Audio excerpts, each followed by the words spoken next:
The two are sitting there circling each other. And folks, there is some bad blood right here. I mean, Jolene and Jaxi used to be very close friends. Used to be very, very tight friends. Then the thing with Voodoo Cooperstone happened where he switched to the dark side, and Jolene, feeling that she needed to stay true to Voodoo, needed to stay loyal to Voodoo, since he's the one that actually brought her in, started training her. They won the tournament together and all that.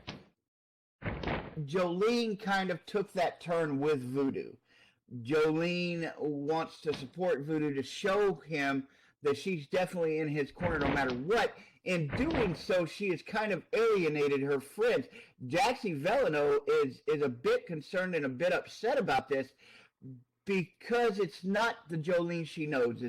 It's not the Jolene we all know, and we'd like to see that Jolene come back. So this has been building since that happened. Jaxi and Jolene kind of getting sideways with each other, kind of getting a little crossways with each other. And now this match was so that they could kind of air out their grievances, if you will. I mean, the two ladies, they're just kind of pissed off at each other, and they're going to go at it. And you may see Jaxi Velineux fighting a little bit harder than you normally do, a bit more vicious on her attacks and things like that. And right now, Jaxi Velineux in a lot of trouble as she is caught in that hold. Jaxi moving towards the ropes, the netting. Jolene trying to keep her back from it. And like we said, this is an I Quit match. Oh, over the top! Jolene goes down into the water.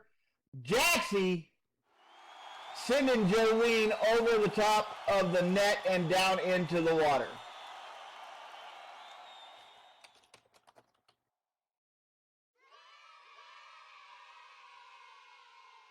Seems like some people are kind of enjoying that. I don't blame them. This island is hot as hell. It might not be a bad thing. It might actually invigorate Jolene to be tossed down into that water right there. And yeah, folks, even though that arena is sand, it's not the normal thing that we usually have. That's some pretty damn hard packed sand. We packed the crap out of that sand this week. So that's like almost like hitting cement when you get slammed down onto it.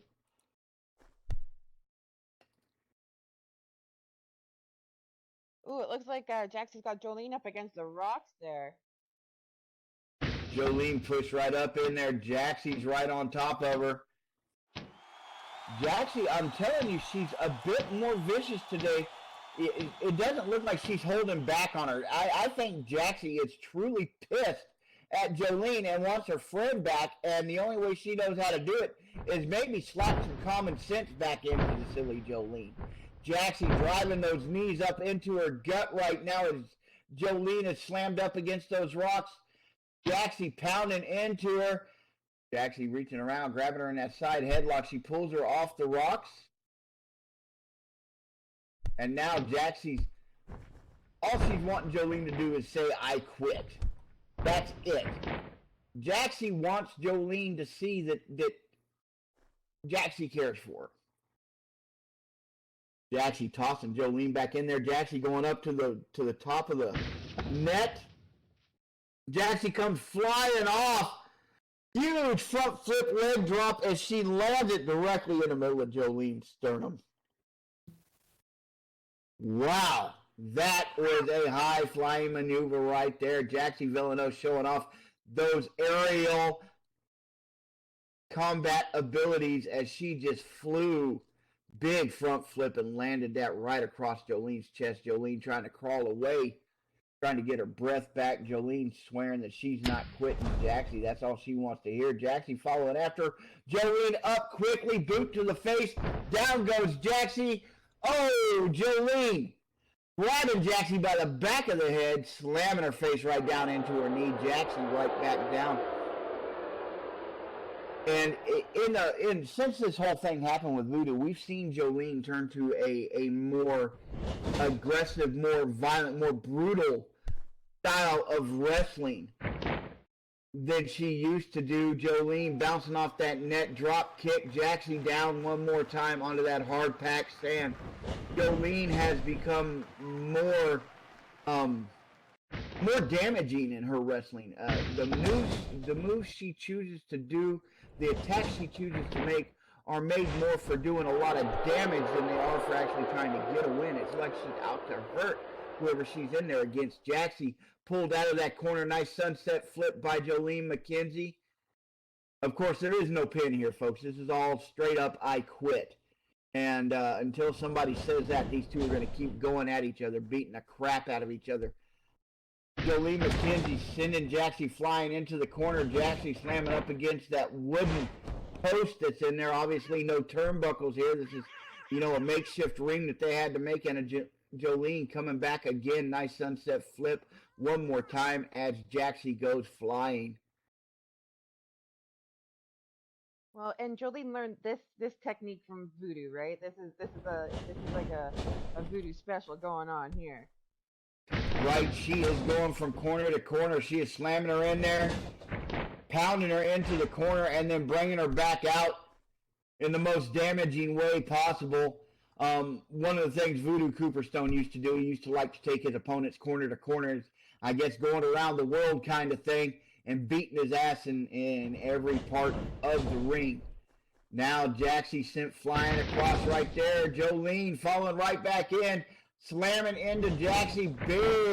Big clothesline, slamming Jaxi into that wooden post. And again, the sunset flip as Jaxi goes flying. Sorry, monkey flip. Wow. I guess getting over here, and I still hadn't recovered from the shipwreck.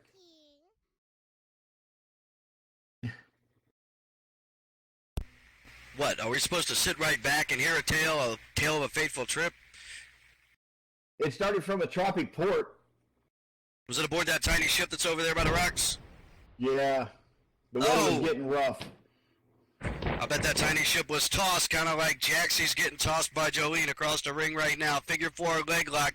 She's got it locked in, center of the ring. This could be trouble.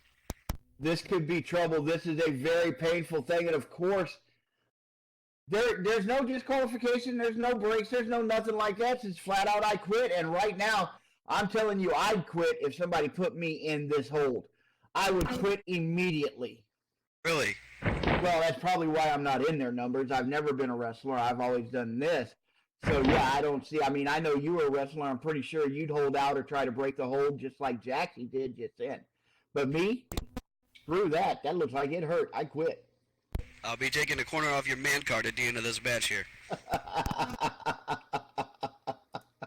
If it keeps me from getting put into a figure 4 leg lock and having my knee busted out, I'm okay with that.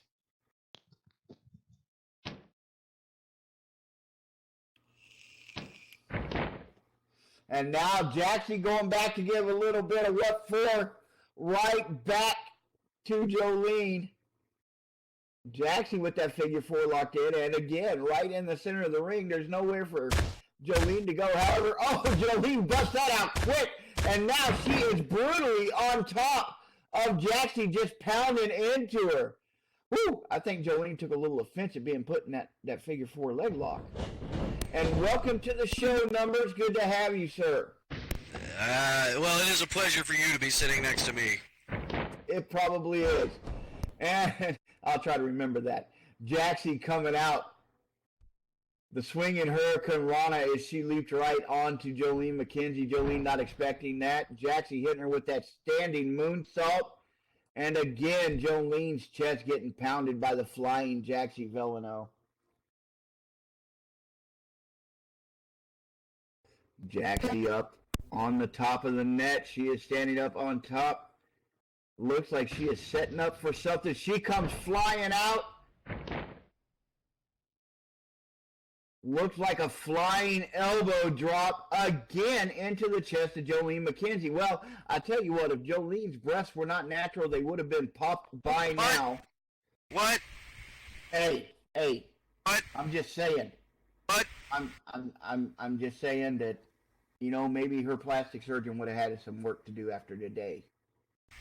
All I know is that if Jolene really wants to win this match, she's got to change her strategy, get Jaxi out of the ring and into the water. We all know how cats feel about that kind of stuff. It would be bad. It would be all kinds of sorts of fucked up. Well, you know, they were actually down in the water, and Jaxi was the one that was on the attack in that one. Well, here we go. And there we go. Jaxi, evidently listening to what you said, decided being in the water was a good thing. Jolene over the top of the net. Jaxi watching her. Jaxi, here she comes. She's coming flying over. And over the top, here she goes. Big flying assault on Jolene. Looks like Jolene moves out of the way. Jaxi, little wet kitty right there. She splashes down into the water. I've seen way too many Facebook videos to know what happens next. I know what's going to happen next. It's going to get bad. Oh! Up behind her, the final cut. Jolene McKenzie driving Jaxi down into that water with that final cut. And here she goes. She is dunking repeatedly. Jaxi Velineux, the kitty, getting dunked repeatedly by Jolene McKenzie.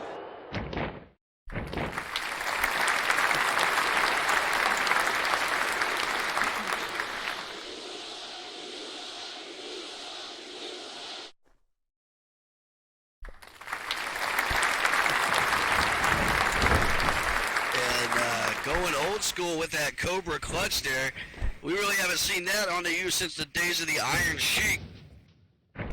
Wow, you're going way back there. Oh, up on the net. I keep wanting to call them ropes. They're not ropes. It's a big net. Jolene McKenzie showed she's got a little bit of high flyer in her as well as she comes flying off the top of that net, nailing Jaxi with the vaulting blockbuster.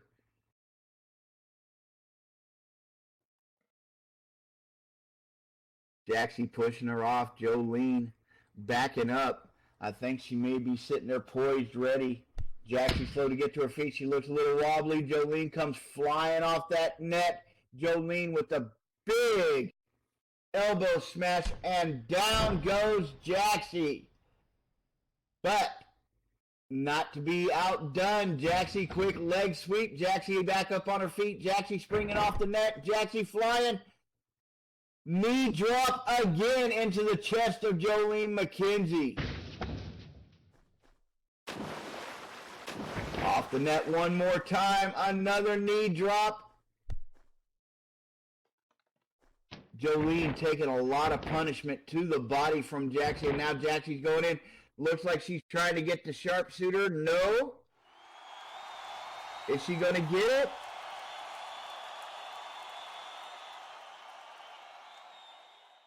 We're calling for a quit. Nika Demina right there, our referee, right on top of it.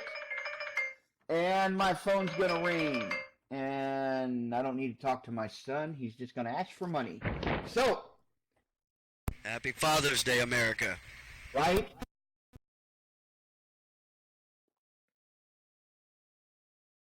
Jaxi Velineux. Definitely in charge in this match so far. I mean, Jolene's had a couple of offensive strikes, a couple of attacks. Jaxi's been in charge most of this match. Jolene sending Jaxi into the net. Jaxi springing back off. Jolene there waiting for Jaxi, though. Other ideas on that one. The Flying Dragon. She's looking for a submission right now. Jolene sent her into that net thinking that she was going to get her good. Jaxi had other plans. She comes up. Springing up into that Flying Dragon, and she's got it on there. Jolene slowly going down. Jolene not able to stand there and keep that up. Jolene down. Jaxi looking for the submission. Do we hear it, Nika? Do we hear it? I quit.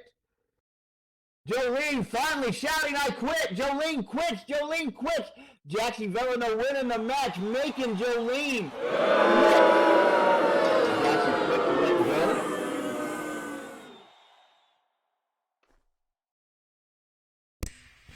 Ladies and gentlemen, here is your winner, Jaxi Velineux. But is it going to make any difference? There's the big roar coming from Jaxi. Official match I guess. Ladies and gentlemen, this next match is for the SLCW men's title, and it is scheduled for one fall. Introducing first, from Blackpool, England, weighing in, thank you, Solomon, weighing in at 238 pounds, 107 kilograms and 17 stone. He is the gorgeous nightmare, Nick Odium.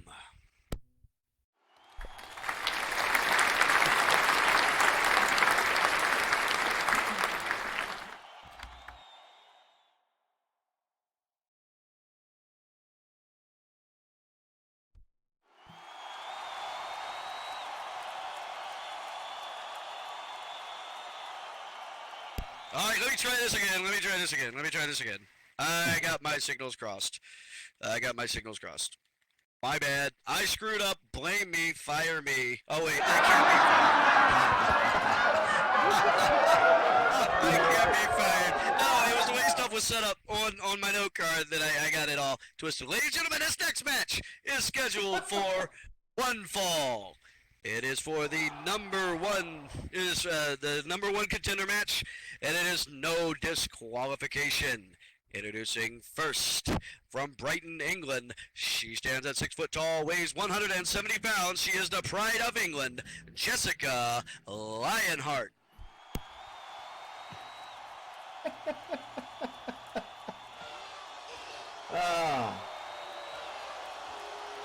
We'll blame the production monkeys, boss. It's always the production monkeys.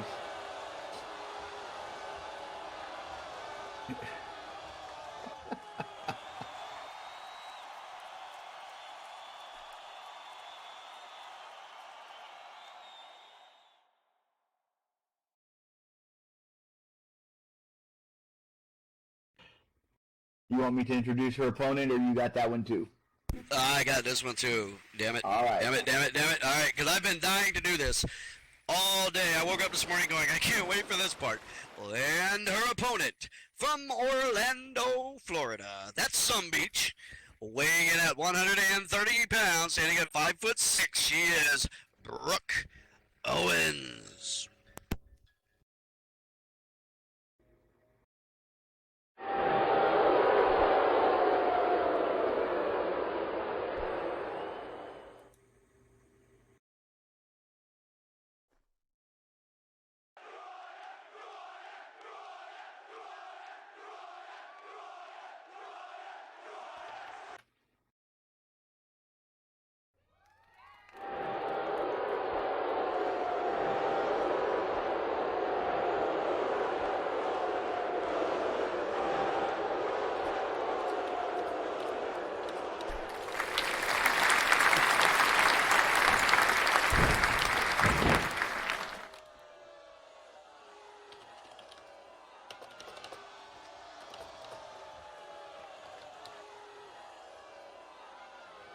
All right, now that I got my shit together, let's have Summer Madness.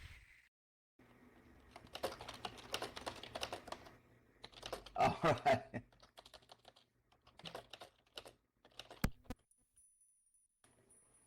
It's all right. It's Summer Madness. Mad things are bound to happen. Mad things. It's madness out here, I tell you, madness. From the moment we crashed on this island and got put under the great tiki god with Mount Oso, it's been pure madness. It's madness. Jessica Lionheart, Brooke Owens, they're looking to be the number one contender. And that's what this match is all about. Jessica Lionheart, you know, the queen, the reigning queen of the DCWF. You know, a lot of times in the business, people, they do matches and they get opportunity, they get the title shots, and it just kind of comes to them. This is something completely different because you're vying for the number one contender shot. Like, walking away from this, like, sometimes this is even more, like, stressful than a title match sometimes, because, like, then you get to be the person. Nobody else is in line in front of you, and it's rough. And Justine Time has the call here in this first match, and Jessica Lionheart already taking the business to Brooke Owens.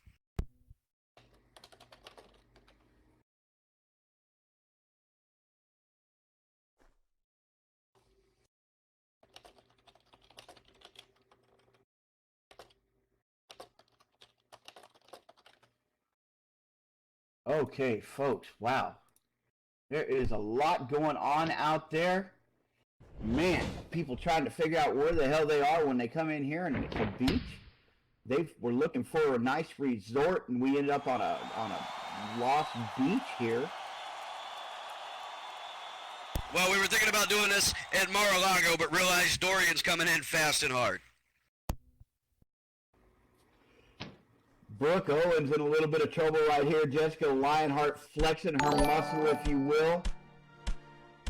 Brooke Owens coming up, eye rake, and then she's going to grab Jessica by the head. A couple of knee lifts right to the face. Jessica a little wobbly after taking those. Brooke springing off the net. Brooke coming in. Drop kick to the knee. And down goes Jessica Lionheart. Oh, Brooke continuing the assault on Jessica's leg. A second drop kick to that knee, and she's got her by the leg. Brooke Owens knowing she can't go toe-to-toe, not power for power with Jessica Lionheart. Playing it smart here, taking out the leg, dropping the big woman. If you chop her down a bit at a time, keep her off her feet, Brooke Owens has a very good chance of winning this. She's already telegraphed her strategy early on in the match. She's going to keep her legs in pain, keep them out from under, keep her down on the mat or in the sand, what have you. I don't know. I don't even know where we found this stuff to make this ring with. This is different. This is some hard ass packed sand. I was over there checking it out earlier, and that thing, it's damn near as hard as cement.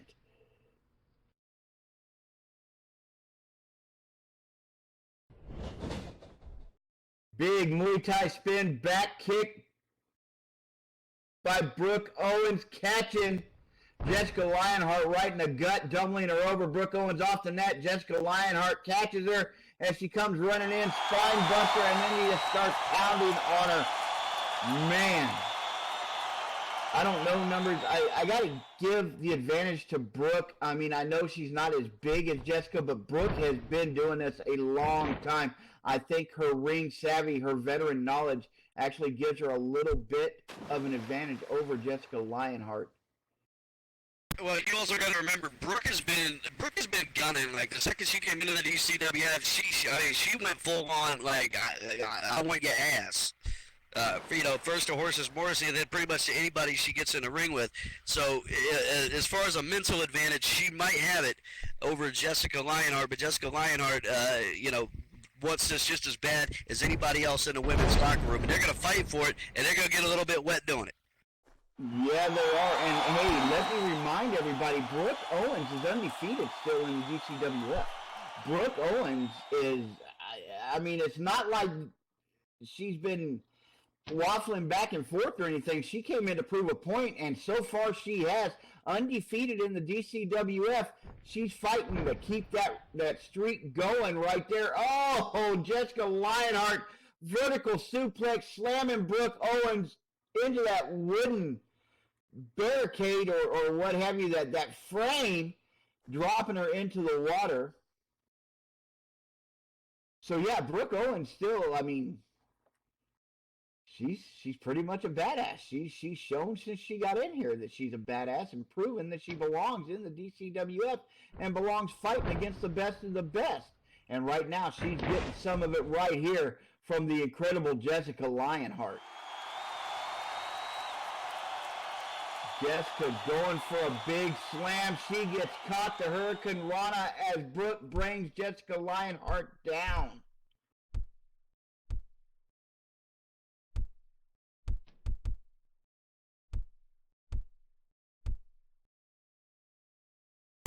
Brooke Owens now trying to get back to her feet.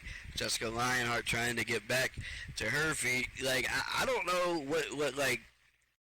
what the strategy is anymore. Like, Brooke Owens was working on that leg, and then all of a sudden, Jessica Lionheart almost shrugged it off and came back with a vengeance and a shooting star press off of the rocks. Brooke Owens taking a little risk there because there's no padding whatsoever. That's just water. Could be a sea show. May we remind you, ladies and gentlemen, this is a no disqualifications match, so pretty much anything goes here. Whatever these women can come up in their brains to do to each other, it's allowed. Brooke Owens wants to take this back into the ring. Evidently, she sends Jessica Lionheart skittering under the net. Brooke Owens back up on the platform. She's up on top of the net. Jessica Lionheart slow to get up. Brooke Owens poised and waiting. She is crouching. Jessica Lionheart up. Brooke Owens leaping, flying forearm, and she nails Jessica Lionheart going in for the pin. She's got the leg hooked. 1, 2, 1. 1, evidently. Wow. No, she got a 2 on that. Wow. I thought I heard 2. Yeah, you must have went to Texas public school. I did, and let me tell you, it's not all it's cracked up to be. And we bitch about how the refs can't count. Commons evidently can't count any better. Figure 4 leg lock. Brooke Owens, Jessica Lionheart caught in it. Brooke Owens, pressure applied. Maybe we got a tap out. Maybe. Brooke Owens got that thing locked in deep. There is nothing for Jessica to grab. There is no way to break that. Unless Brooke Owens lets it go? No, Jessica drove her elbow into Brooke's knee repeatedly, getting her to break the hold. That's some Chuck Norris shit right there. Right?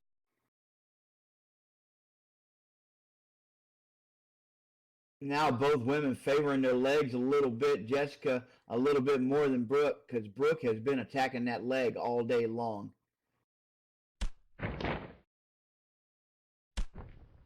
Brooke picking up Jessica. Jessica shoving her back and then following that up. Big knee to the face. Down goes Brooke Owens. Jessica Lionheart still favoring her knee. Still, you can see her working at her leg, trying to get a bit more feeling into that knee.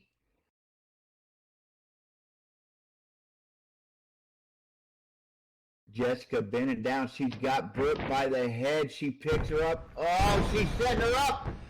Jessica Lionheart, pure power there. The inverted suplex as she takes Brooke Owens over. Just the absolute strength in Jessica Lionheart. Wow. She is one of the strongest women in the business today.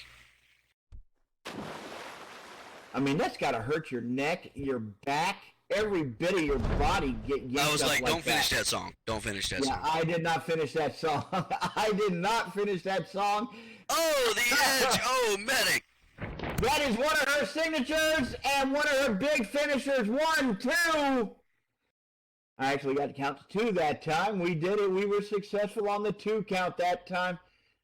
Just in time, making sure Jessica knows that was only a 2 count. Brooke Owens able to get out of that. I don't see how, but she did.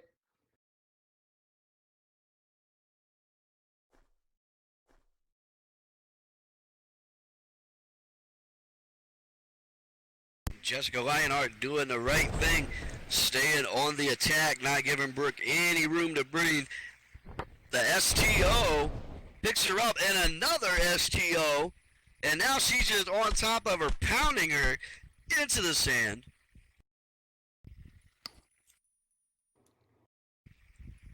Alright, Madon, I hope I don't be like running into these ladies in a bar and say the wrong thing. I'm not sure you hang out in the bar that they hang out at. Jessica Lionheart has Brooke Owens up over her shoulder.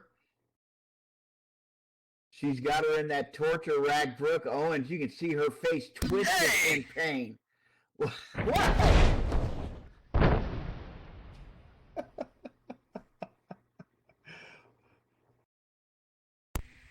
And Brooke Owens with that Frankensteiner working her way out of the torture rack.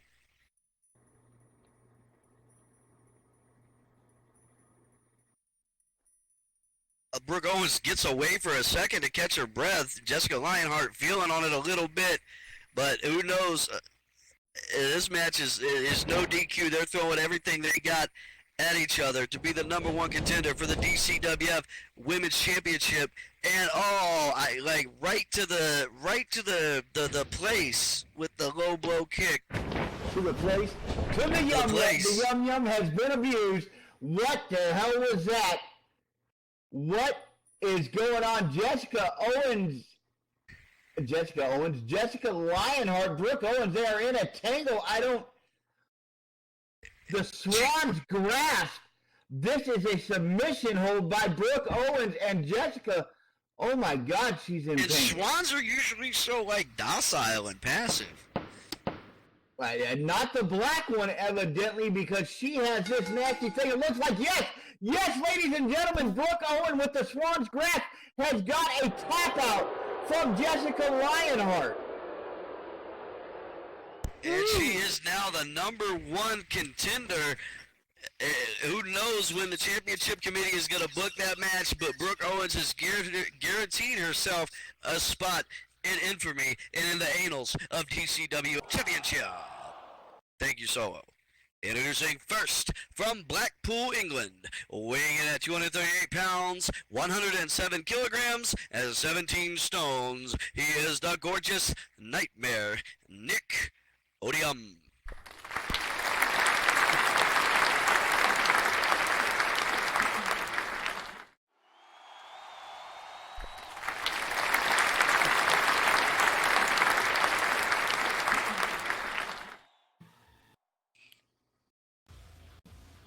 Nick Odium. I don't know how much to say about this guy or what to say about this guy.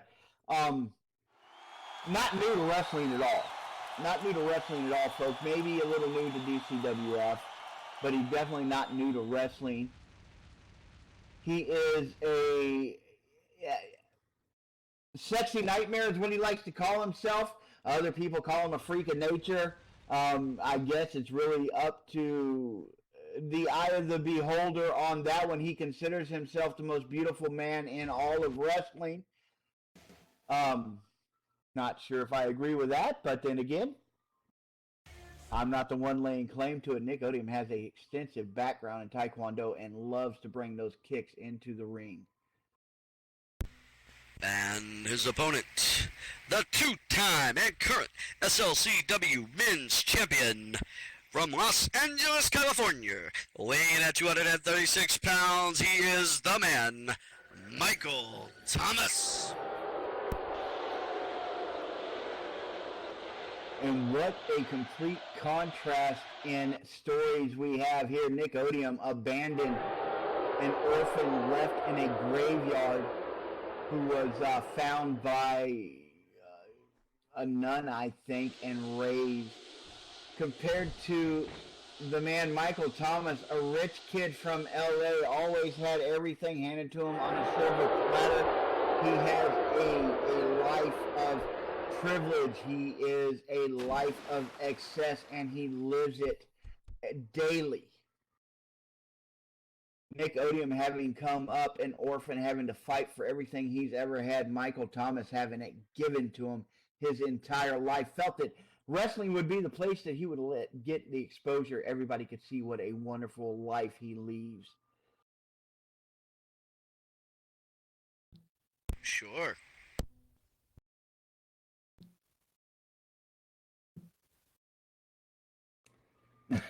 Nick Odium, of course there's a little issue here. Nick, if you recall a couple of weeks ago, had come over the top rope to go after Michael. Michael had moved. Nick ended up hitting Beth. Beth went down, but come on, Beth is a wrestler in her own right. She knows how to take a blow. And then Beth, I really think Beth played up to that to get Michael Tomas pissed off.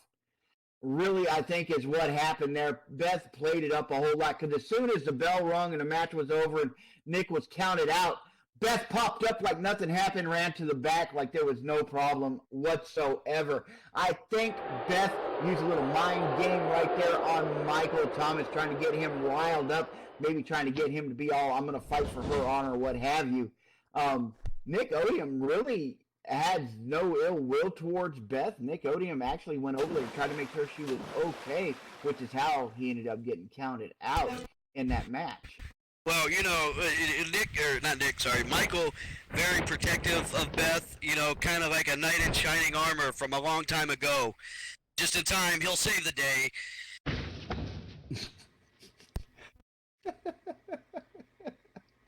All right.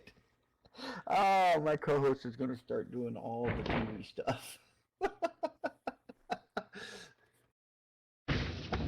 Michael Tomas going to work right away on Nick Odium. And Michael Tomas, I think he's upset that Beth got hit, but I think this is carrying a little bit more into that. I think Beth has been feeding into it. Beth manipulated Michael Tomas, I think, a little bit to try to get him to throw this fit, to get him as riled up as he is about that whole situation that's going on. Michael Tomas wanting to prove that he can protect his woman, that his woman will always be safe with him, and nobody lays a hand on his woman. And as he put it, not some freak from the graveyard. Oh, whatever. And Nick Odium fighting back, puts a boot, drop kick right to the head of Michael Tomas, and if his padding is short, he's going to feel that one. Oh, right. It's short. There's no padding whatsoever. That, man. What are you saying, he's got no skull? You know what? I'm saying he ain't got anything up there to rattle. Okay, that was kind of mean of me. I can't take it out on the rich boy. I can't take it out on the rich boy. Hey. Nick Odium, he is going to work in that corner on Michael Tomas. Holy crap.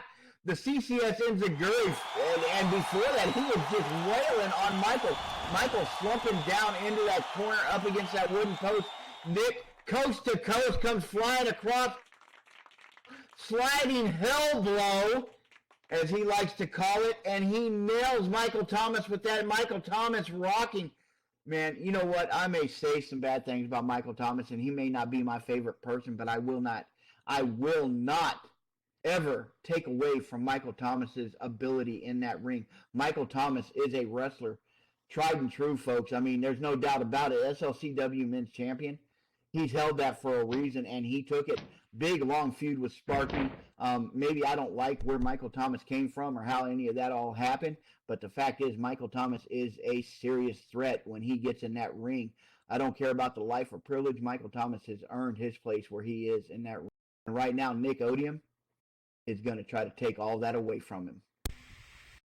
Butterfly suplex, and Michael Tomas working his way up. Nick Odium on the outside of the ring area to the top, up, and with the springboard erotic uppercut is what I'm reading. He likes to call that the erotic uppercut. Every big move that Nick Odium does is because he is the sexiest man in wrestling. 1, 2. He got that pin down quick, rolled up, pulled that leg up, but it was only a 2 He may be sexy, but I hope he brought his damn sunblock because he's pasty white. He may be a red sumbitch after we're done with this today on this beach. But yeah, all his moves have that erotic aspect to them, as he likes to say. If he's doing it, it's sexy, it's erotic. Michael Tomas standing back up, firing him back. Nice eye rake right there, trying to break the momentum of Nick Odium as he stands up, sending Nick Odium into the net. Odium coming, flying back off. Michael Tomas, kick to the head.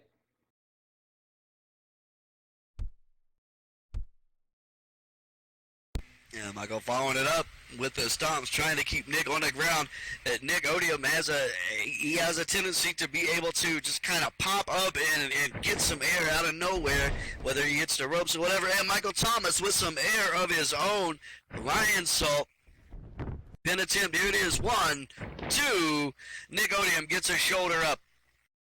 That was a good attempt on Michael Smart right there after hitting that Lion Salt, and he hit it solid. That was a good idea to go straight for that pin right there by Michael Tomas. Unfortunately for him, Nick Odium not quite softened up enough to go ahead and get that 3 count.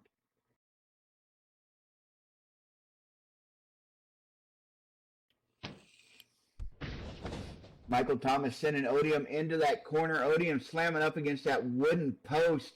Remember, folks, there's no turnbuckles here. We didn't have any.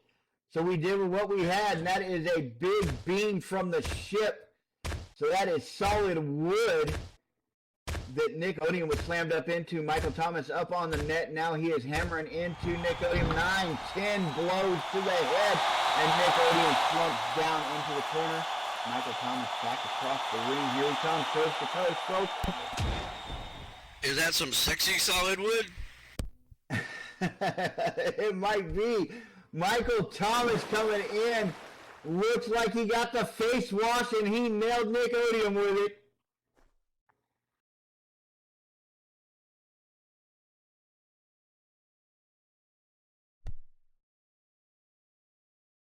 All right, Michael Tomas now dragging Nick Odium out of that corner.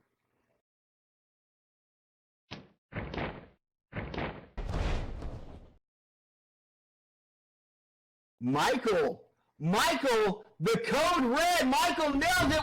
1, 2. Do we have it? Oh, shit, that was close.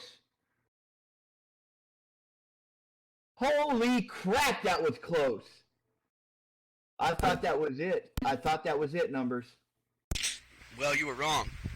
Evidently so. So was Michael Tomas, because Michael thought that was it too. Nick Odium still showing that he's got a little bit of resiliency left in him. He's not quite ready to give up the ghost just yet. Nick Odium thrown into the post. Nick Odium, no, avoiding that. Up on the top, comes up, springboard wheel kick. Down goes Michael Tomas. Nick Odium nailing him perfectly as Michael Tomas drops to that hard-packed sand.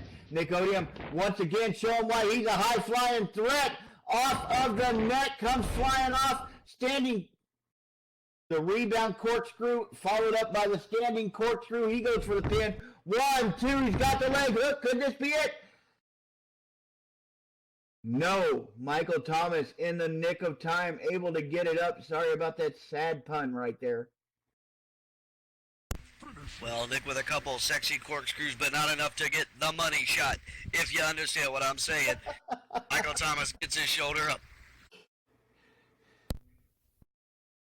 Oh, people getting onto the referee saying she's not counting quick enough. Nick Odium, now he's going to start using that taekwondo. He goes into a kick. Michael Tomas doubled over right there. Nick Odium comes flying at him. Michael Tomas catches him. Tries to send him with the big back body drop. Nick Odium somersaulting midair, lands on his feet up behind Michael Tomas. Nick Odium quick release, dragon suplex. Down goes Michael Tomas. Michael not expecting that at all. Figured he had a couple of seconds. Figured Nick Odium was going to be laid out after that big back body drop. Nick Odium beautifully done. Somersaulting in the air, landed on his feet, turning around and nailing Michael Tomas with that move. Well, Nick Odium gaining a little bit of love from the crowd here, getting a little bit of appreciation. And mostly due because Beth is over there running her big mouth. Well, Tomas, that's what she does. She does do that. Tomas thrown into the wooden post. Odium right in after him. Odium asking Tomas, do you want it? I don't know. Oh, God. Odium's going to start dancing. Numbers, if you haven't seen this, here we go. This is what you get with Nick Odium. Well, sometimes you just gotta shake your dick at the crowd. That's all. I don't know. Odium, I was at McDonald's the other day. The line was like 20 people long. I was like, fuck it, I'm shaking my dick at the crowd. And there's the balls to the face, and Michael Tomas is down. Oh, this is the fifth time that Michael Tomas has taken Nick Odium's balls to his face. This is actually a rematch, folks. We had these two fighting each other a couple of times already. This one's for the belt, though, and Nick Odium is getting his shot right here. Michael Tomas, once again, introduced to Nick Odium's scrotum as Nick Odium shoved his balls right in his face. I don't think Michael Tomas liked it. Not a fan of the taste. Tomas off the net. Nick Odium there waiting for him. Nick Odium with the big Stagger XT and then he goes down for the Sweet Dreams. Beth up on the apron, and she is talking to Justine Time. Meanwhile, Nick Odium's got Michael Tomas pinned. That was an 8 count right there. Justine never saw it. Well, Justine never wanted to not discuss her fashion choices with anybody, but this might not be the most appropriate time.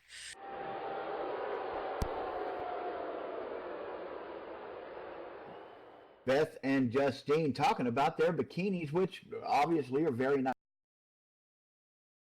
Justine trying to get Beth off the side of the ring. This is an opportunity to count Nick's pin. Nick Odium asking if you want. Oh, Nick Odium giving Beth the money shot. He just put his hands in her face. Oh my God. Beth.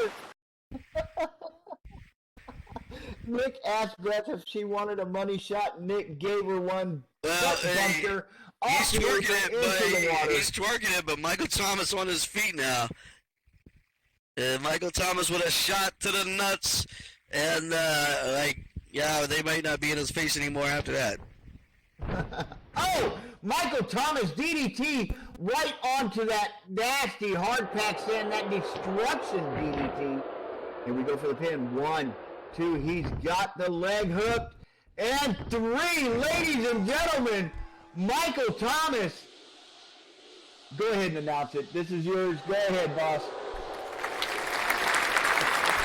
There was way too much genital contact in that match for me.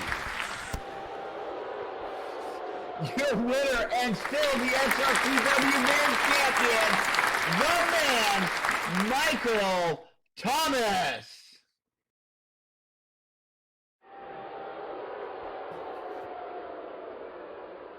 Beth over there congratulating Michael. Nick Odium. Fatal mistake. Fatal mistake. You would think he's been around the sport long enough to know not to get distracted like that. I'm going to last forever. Nick Odium had his shot at the title, and he blew it, ladies and gentlemen. The man, Michael Tomas, retaining it. He is still the SLCW Men's Champion. And unless I'm mistaken, he's also the King of the Ring.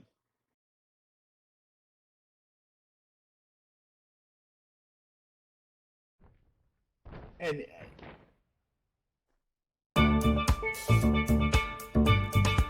wow, that was an interesting end to that one, boss.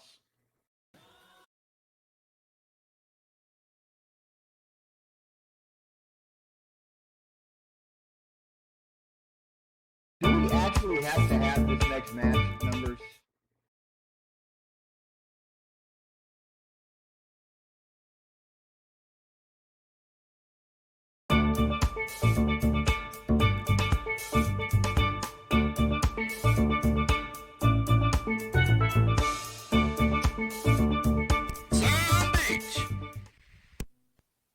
Some Beach.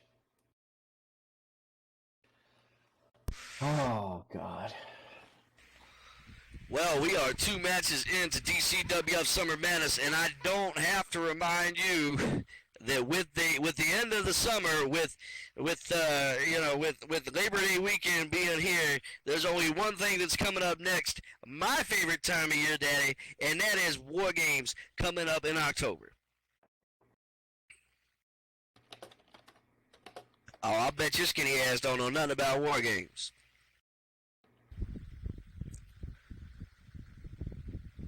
October 26th, DCWF, bringing War Games to you.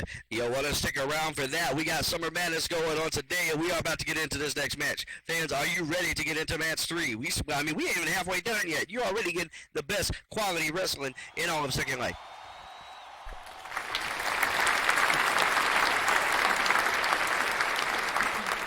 Ladies and gentlemen, this next match is scheduled for 1 fall with a 15-minute time limit. And introducing first from York, England, weighing in at 215 pounds, he is Marvelous Monty. Marvelous Monty, we've seen him a few times. Marvelous Monty is I don't really know what to say about him. I mean, the guy has shown that he is a accomplished wrestler in his own right. I mean, extremely technical, very knowledgeable about wrestling, has a fantastic ring awareness. Always knows where he's at when he's in the ring, where the ropes are, where the corner is. Very aware of his surroundings at all times and what is going on. Marvelous Monty I honestly think he is poised to rise up through the ranks in the DCWF if he's given the opportunity. And this match right here may be one that provides that opportunity to him. And his opponent, from Frankfurt, Germany, weighing in at 240 pounds, he calls himself the champion of the universe, the man, the myth, the legend, J. Alexander Frost.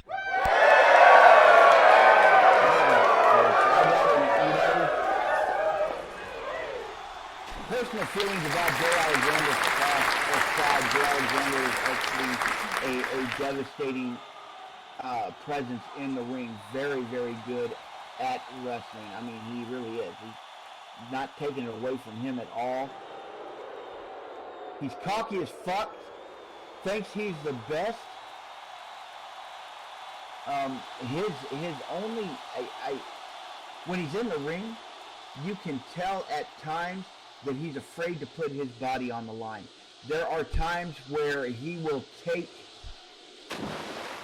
where he will back off so that he doesn't risk hurting himself or damaging his own body when he's in the ring. And that right there, if his opponents spot those, if his opponents know how to exploit that, that's usually where they get their advantage and beat J. Alexander Frost. And another thing, he is one of those kind that he does as little as he has to win. Well, the crowd feeling some type of way about J. Alexander Frost. You know, whatever. There's no doubt he is not a fan favorite, Numbers.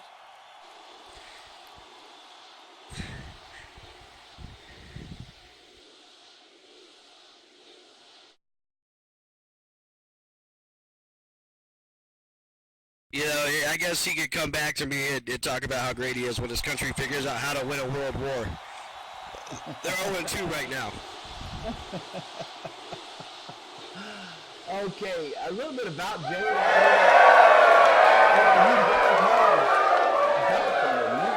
the two-time DAW heavyweight champion. He was the Intercontinental champion at DAW, so I mean, he does have past belts. He has won, but he's never won anything here in the DCWF, and this is what matters. I'll give Gina credit. She's got herself a little, she got herself a tube, and she's just kicking it by the waterfall.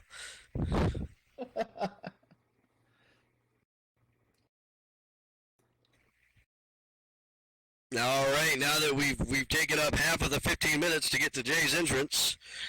Oh, now he's not ready. Now he's not ready. This is a timed match, folks. They have 15 minutes. He's got to stretch his shoulder. He's got to do the shoulder stretch. Once that bell is rung, they are on a countdown. They are on a timer.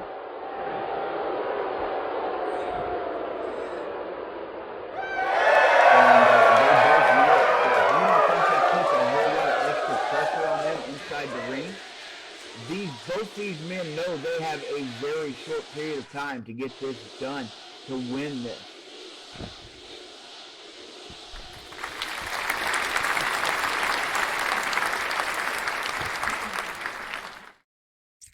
And Monty just don't know what to do. He's just going to come out and do his thing, wrestle his match. J. Alexander Frost, you can hate him all you want, but he's got the chops to back up a lot of what he says in the ring, except when he starts talking about how sexy he is. I don't know. Like that's not for me to judge. I have heard it on good authority that he's never lasted 15 minutes at anything in his life. So take that how you want.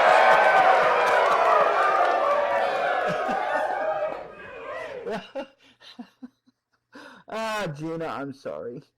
You could have chose better.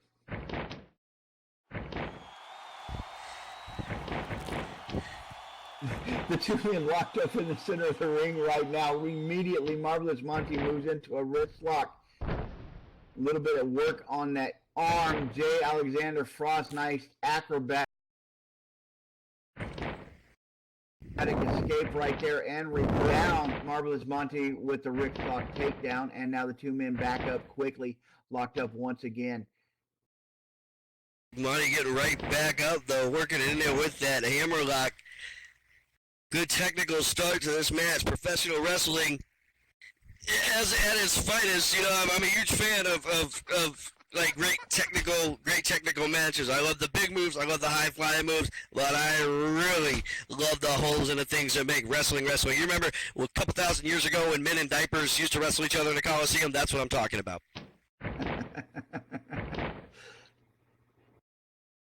J. Alexander Frost with he's coming in with a couple of haymakers right there. Look like some big left crosses coming from him. Marvelous Monty rocked a bit, but not down. Marvelous Monty firing back on him. And now Jay with a leg sweep. Monty down. Monty in those flip-flops. Not sure that's the best ring attire right there for Marvelous Monty, but... All I know is Terry loves suspenders.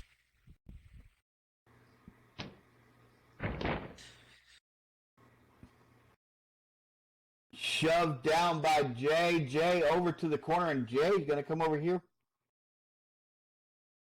Jay wants to show off his magnificence to the crowd. The crowd doesn't want to see Jay's magnificence.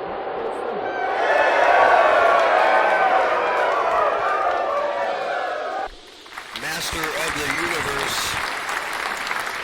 Wasn't there a cartoon called that? All of a sudden, he thinks he's a bad homoerotic cartoon with a mullet. I have no idea. Jay trying to get up. Monty putting him right back down into the sand and helping him up, helping him back down. Monty right on top of Jay. Another clothesline taking him right back down again. That's 3 times in a row. It looks like Monty's trying to remove Jay Alexander's head. Beautiful fireman's carry into a pinfall. 1 and no more than that. Jay Alexander quick to kick out of that one.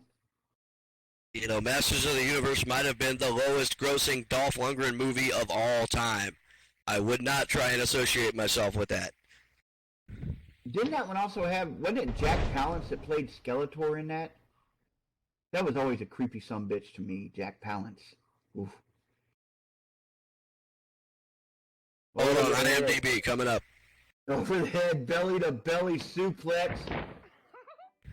Marvelous Monty on the receiving end of that, right into this hard packed sand. Jay Alexander roll up pin. 1, 2, and no, Monty's shoulder up. And we are keeping an eye on the clock for you folks. The timer is running down. These two men frantically going at each other, knowing they have a very limited amount of time to get this accomplished. Jay Alexander kicking Monty in the gut. Monty doubling over. Jay Alexander gets Monty up. Shin buster right there, and Jay Alexander's right on top of Monty. He is pounding into Monty. Everything he can do to try to soften Monty up.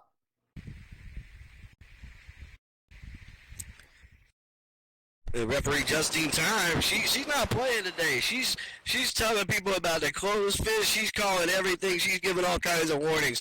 She is the most serious referee in the game at the moment. In a bikini. Jay Alexander Frost whipping him around. There we go. The floating neck breaker. He set him up perfectly for it. Monty in trouble. Jay's got him set up for another one. Jay's got him up. And Jay's got him down. The Liger Bomb. Liger Bomb? Not sure how to pronounce it. Liger Bomb. 1-2.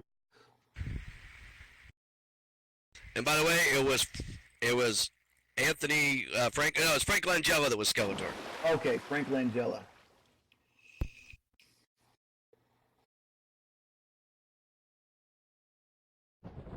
Another creepy dude. Monty off into the net. Monty comes springing back off. Jay there waiting for him. Monty's got a little surprise for Jay. Monty coming up with the lick, and down goes Jay. Monty coming off another set of mount ropes off the net again. Big butt drop onto Jay. It was a leg drop, but it looked like he got all parts of him right there again off the net. Marvelous Monty putting together a wicked assault right now. Softening Jay up, making sure that he's going to lay there for him. Marvelous Monty up on the top of the net. He is waiting. Jay slowly getting to his feet. He's on his knees. Marvelous Monty up and poised as he sits waiting. Jay up. Monty comes flying off. Jay there waiting for him, the flying lariat. Monty tries to rip Jay's head off. 1, 2 as he rolls him up. He's got the leg hook, but only a 2 count that time. Jay Alexander Frost taking a beating in that onslaught there. Marvelous Monty showing signs of like he's ready. He's ready for the big time. He's ready for the big stage. He wants to main event next year's Summer Madness, and if he keeps doing that, you just don't know what could happen. Monty turning around, doing a little playing up to the crowd right now. Is Trying that, to get I think some on his it side. kind of looks like Jack Sparrow stuff. I don't know. Well, Or he was tropical dabbing. island. He was dabbing. I think. Is that, I what, think he is that what that was? Was that I don't a know. dab? I'm 40 years old. I have no idea what dabbing is. My niece said yeet to me the other day, and I had no idea what the fuck that meant. What is that? I don't know. People talk about yeeting all the time. I'm so lost on that.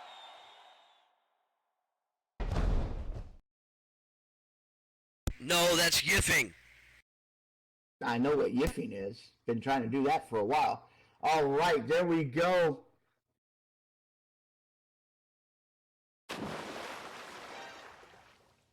Looked like Jay came up with a bulldog right there, and now he moves in. He's got Monty in a big camel clutch, and he's got Monty in trouble.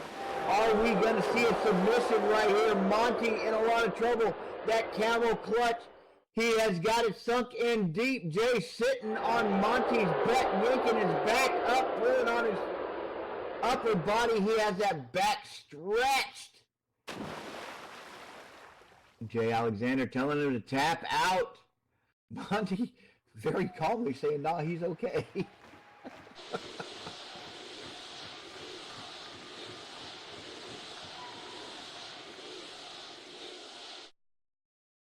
Now Monty's starting to feel the pain. Jay Alexander, a lot of disrespect being shown right now as Jay Alexander spits on Monty.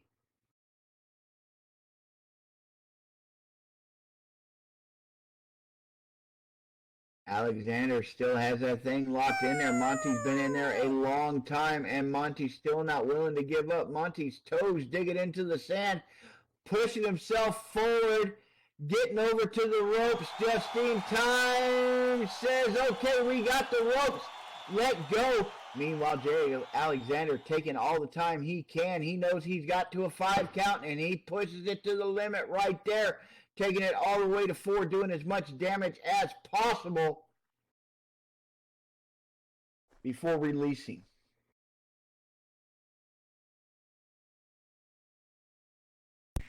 And Monty trying to recover from that. Jay trying to recover from that as well. Like, one of the things I can tell you is that when you get in there, you get on a submission hold and you're trying to work somebody, you have to exert a ton of energy because your opponent is muscular and skilled and fighting back against you. It's not like you're just holding on to something. You are fighting to keep that guy in place. 6 minutes remaining in this match. We all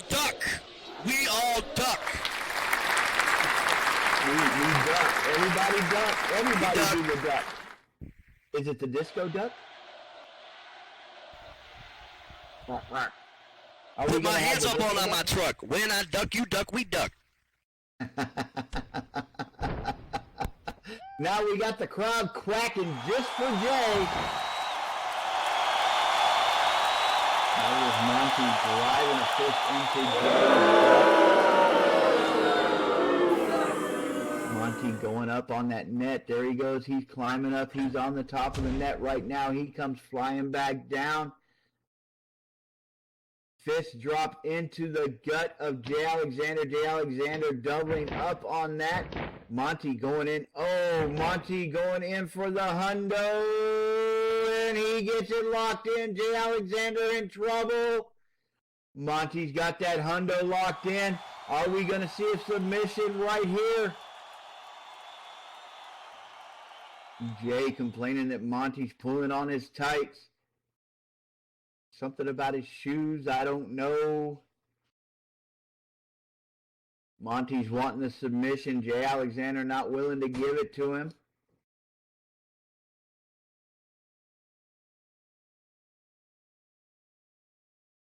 Jay screaming out that he never quits.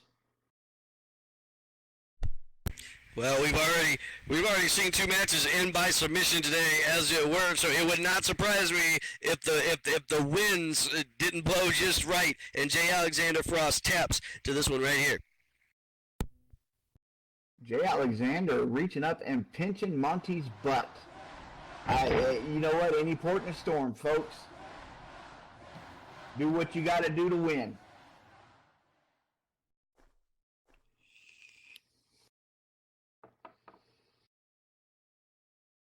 Monty finally releasing that hold on him, but the damage has been done. You can see Jay Alexander right there. He is laying on that sand. He is in a lot of pain right now. Marvelous Monty standing up over him.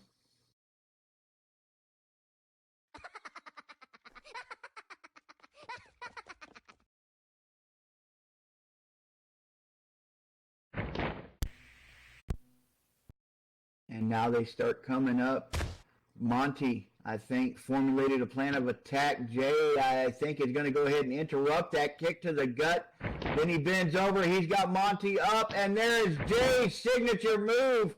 Big Alabama slam. He goes in for the roll-up pin. He's got the leg. 1, 2. And only a 2 count. Monty able to kick out just before the end of it. And folks, we are coming down to the end of this match. Holy crap. These people have been going at it for 12 minutes.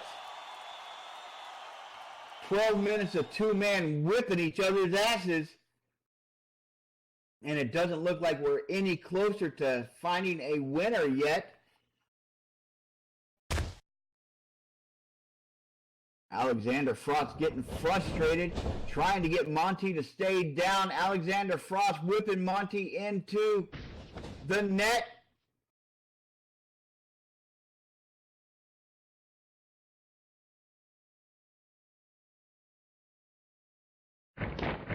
Jay comes running across at him.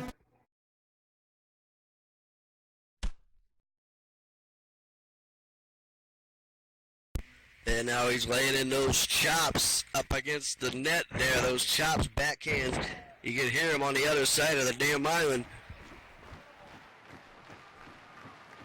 Jay yanking Monty off that net. He's got him there locked up. It looks like Jay's got him in a side headlock. Jay is softening him up. Again, Monty flung into the net. Jay Alexander Frost going to the other side, opposite side. Monty over the top. Not sure that's exactly what Jay had in mind. As it looked like Jay had actually come back over here to do a net shoot. Because it's not ropes, it's a net. But Marvelous Monty, I think, putting a stop to that as he goes tumbling over the top right into that water.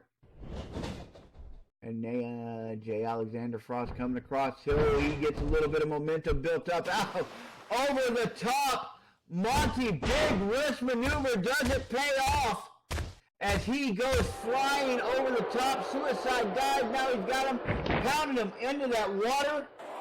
Time is running out. You can hear just in time up there. She is up to 5, telling both men to get back into the ring. Time is running out on them. That time limit quickly approaching, and Jay frantically working on Marvelous Monty, wanting to soften him up enough to get the pin, get the submission, get something. Monty showing that he can take a lot of punishment and still bounce back. Now we're up to a 4 count, and Jay not wanting this to end in a disqualification. Quick to throw Monty back into the ring. Jay following him back in, stopping the count.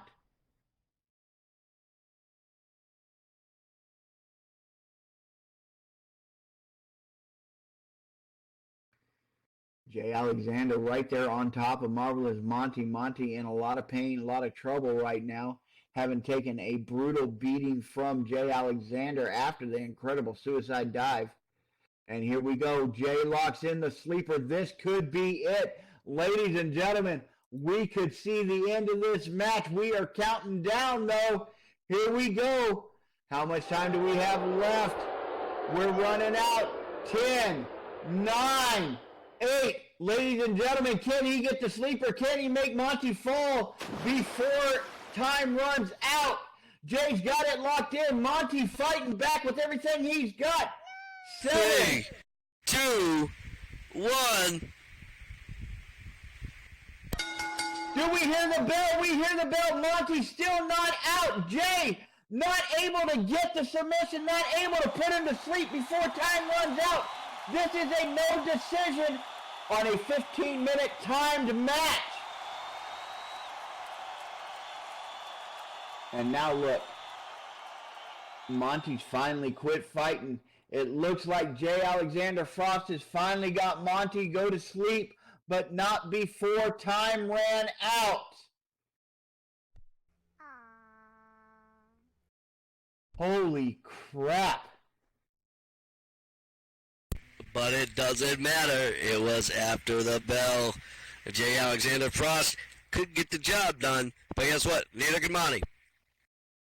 That's right. I mean, both of these men prove that they belong here. Look at this. These two went at it hard for 15 minutes. 15 minutes of taking and giving ass whoopings. Both of these men stood up to the test of time, literally, just then.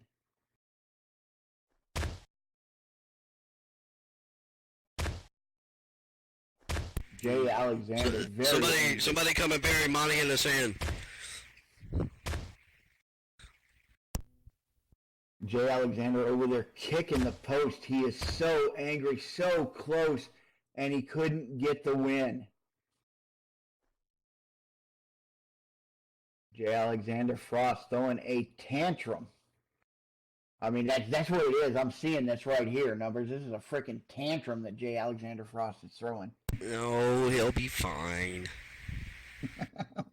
Give him a little sippy cup of juice. Maybe some animal cup. crackers. Little sippy cup. Animal cracker. Maybe turn on some Dora. Maybe we'll put that out for him. Give him a little sippy cup and get the fuck over it. Turn on some Dora the Explorer. Swipe or don't swipe, Jay. So you just offered him a sippy cup.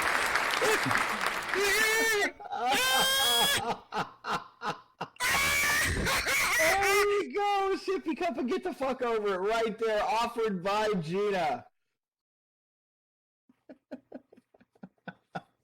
Jay don't get none of my damn M&Ms.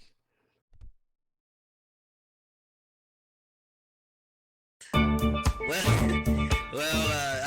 gotta say, regardless of all the ribbon he's taking right now, both Jay and Monty went the distance in that match. Unbelievable match. Neither one able to come out on top in the crowd, each in their own way, appreciating both of them, I guess. I really can't. I to have a match that lasts 15 minutes and it's solid. I mean, these guys weren't taking 5 minutes off here or 2 minutes off here to sit and rest. That was 15 minutes of solid ass whooping on both sides of the coin. Incredible to me. The conditioning, the stamina, the fitness that somebody has to be in to go head to head that hard for 15 minutes solid. Absolutely astounding. We still got 3 to go. We are only halfway done here at DCWF Summer Madness. Just because the summer is coming to an end doesn't mean the heat has to die down, if you understand what I'm saying. Labor Day weekend is upon us. I cannot wait. I'm going to the beach when this is over with. I'm going to be laid on the beach, sipping a pina colada, maybe even 2, looking at the senoritas. I'm living the Jimmy Buffett lifestyle. You understand what I'm saying? While the rest of you poor people go back to your huts. Here we go. This next match is scheduled for one fall, and it is for the Women's SLCW Championship. Introducing first, from Coventry, England, weighing in at 8 stone, 9 pounds, she is your SLCW Women's Champion, Horses Morrissey. Classically trained, Morrissey.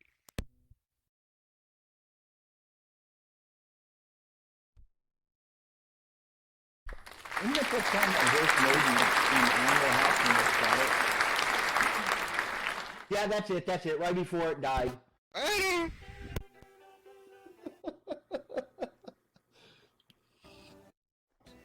thought there were blunts in that gun. There were blunts in that gun.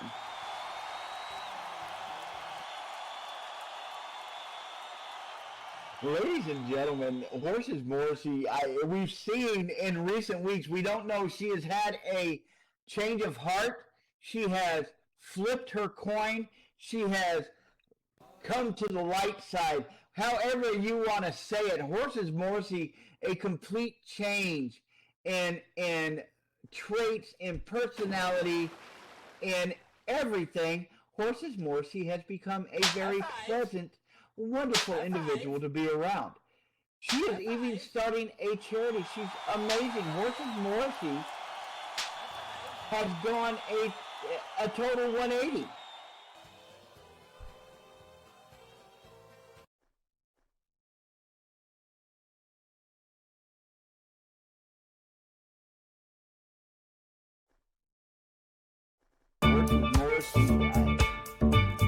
What an incredibly accomplished wrestler she is.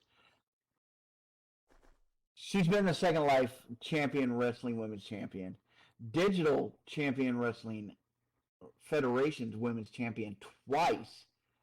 She was the Slam City Wrestling Women's Champion. She was the Hellcats Angels Wrestling Extreme Champion, the Virtual Wrestling Entertainment Women's Champion. She's in the Hall of Fame. What? What? I'm just saying, these are all the things that Horses in her time has done. These are the accomplishments she's had. She's Hall of Fame. She is the, and I don't know what this means, but she is the eternal holder of the Coventry Golden Elephant, whatever the fuck that is. You need to get your mind right, boy. Prestigious award. It's a prestigious trophy. It's very, very prestigious and very, very rare that anybody wins it, and it's very, very rare. There's only been one time ever. That's how rare it is. And it was by her. Ever. One By time. her. And her opponent from Hollywood, California, weighing in at 120 pounds, standing at 5 foot tall. She is 5 foot 6 tall. She is Queen Gina Rose.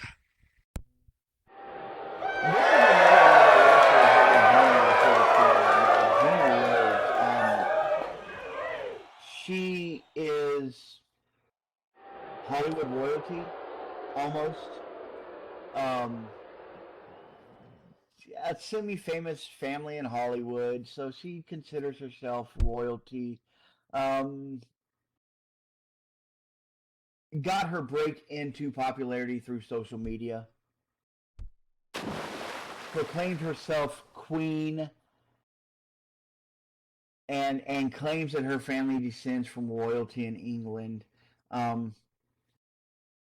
take from it what you will, little grain of salt there. She's actually in her time training has concentrated heavily on becoming a very technical wrestler, and she has learned since coming to the DCWF that being all technical is not going to get it done. So she's been trying to expand herself and her knowledge and trying to become more of a high flyer, to learn some of these high flying moves that are definitely devastating when done well.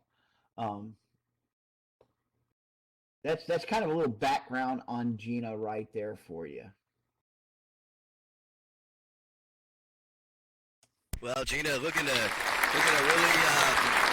make her mark in the DCWF by taking on Horses Morrissey. Now, all the accolades that you gave Horses Morrissey about this, that, or the other, you can throw them out the window, you can throw them out the door. They don't mean anything but for this one, is that she was the very first women's champion in all of Second Life Wrestling. She is the giant whose shoulders we all stand on.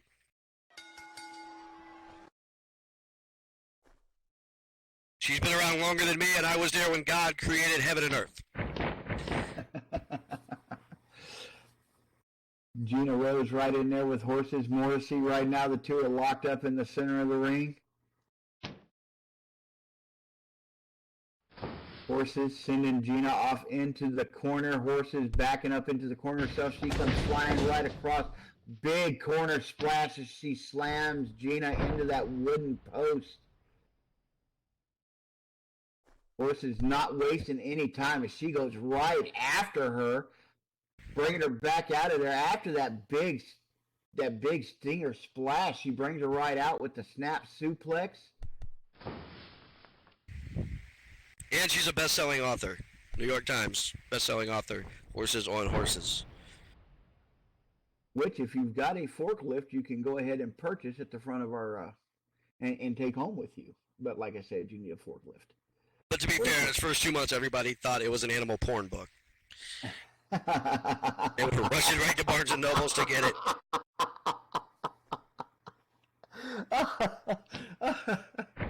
All right. Holy shit, that was funny. All right, Godiva's tax protest. This horse and brings Gina over. Going for the quick pin. Going to finish this one off quick. 1, 2. Gina not having that at all. As Gina's able to get out of it, Horses Morrissey looking for a quick finish to this match. And after that tax protest, it looked like she might have had it.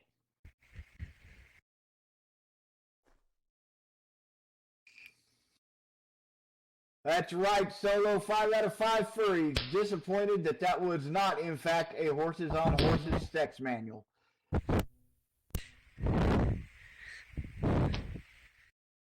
Horses Morrissey, big chops right across the chest of Gina Rose. Horses reaching for her, Gina blocking it. Big elbow strike right there, and there she goes for a second one. As she's trying to back Horses up, Gina, the eye rake, Horses stumbling back. Gina comes in. Whoa, Gina! Big kick to the head, and down goes Horses Morrissey. Horses slow to get up. Gina staying right on top of her. Horses Morrissey wobbling a bit after taking that blow to the head. Horses tossed into that wooden post. Gina comes charging in. Horses up. Gina avoiding what Horses attempted to do. Looked like she tried to put a boot to the face. Gina quickly avoiding that and slammed her head into the wooden post. And now Gina sets Horses up on the wooden post itself. Gina crawling up there. Very precarious situation going on right here. Gina bringing Horses out. The superplex, and she nails it. Horses slamming into that cement hard sand. And she said Horses bellowing halfway across the ring with that one. Gina Rose might be new to the DCWF ring, but she lives with J. Alexander Frost, and I'm sure they fight constantly, so it's cool. I don't see how they couldn't. I don't see how she could not, like, daily take a hand to that man.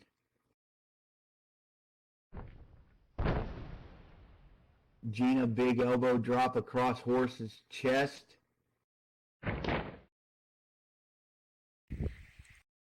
Fist drop. I'm not even going to tell you what's coming through our group chat right now. Holy shit, that was rank, dude.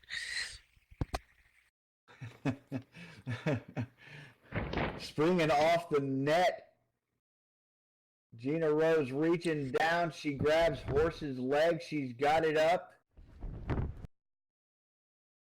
And there Gina Rose goes to working on the hamstring of Horse's Morrissey.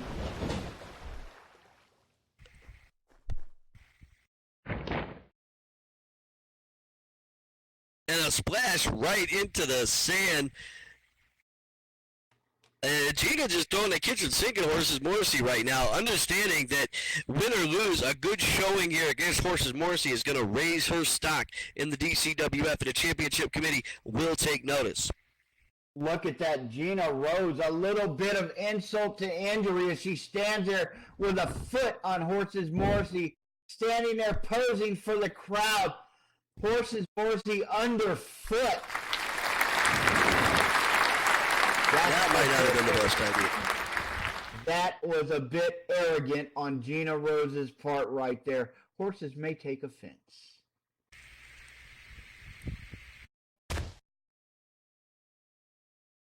Both women back up. Gina right in on top of Horses. Gina throwing big old haymaker right there. She backs up Horses. Now a right hand to the jaw. Again, Horses Morrissey backing up. Horses driven into that net.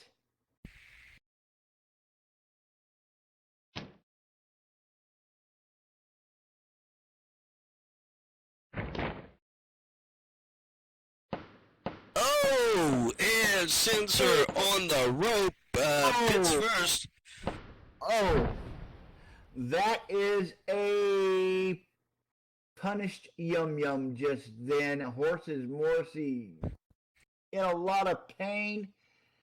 Gina Rose gave her a rope ride, and I don't think that's the kind of ride Horses Morrissey likes. Gina working to Gina. Horses Morrissey having to recover from that. Who knows if she can.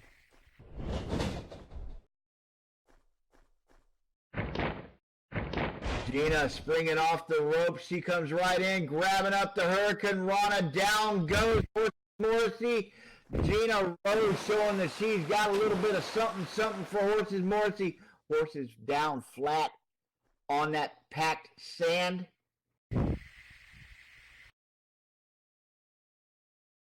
Gina Rose over the top. It looks like. Gina, a little distracted by Jay Alexander there, watching the state, giving 50 time to recover. Horse is able to grab her breath, clear the cobwebs a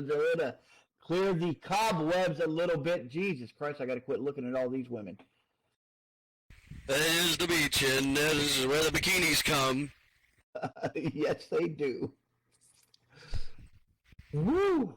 You know, the thing about bikinis and beaches is the East Coast girls are hip. I really dig the styles they wear. Oh, and the bank breaker. Horses Morrissey still taking his own. What are you looking up at me for? Taking his beating from Gina Rose. We are on the beach. I think the Beach Boys are allowed. We did not quite make it to Aruba or Kokomo.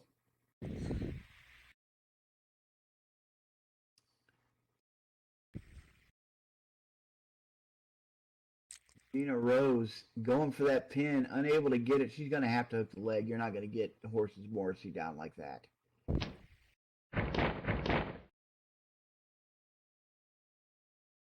And the figure four locked in the center of the ring.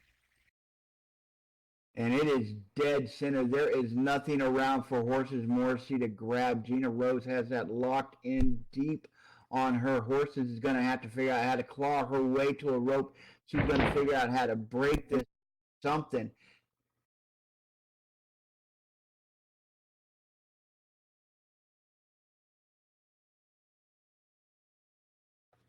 Horse is refusing to submit, and the hold broken by Gina Rose.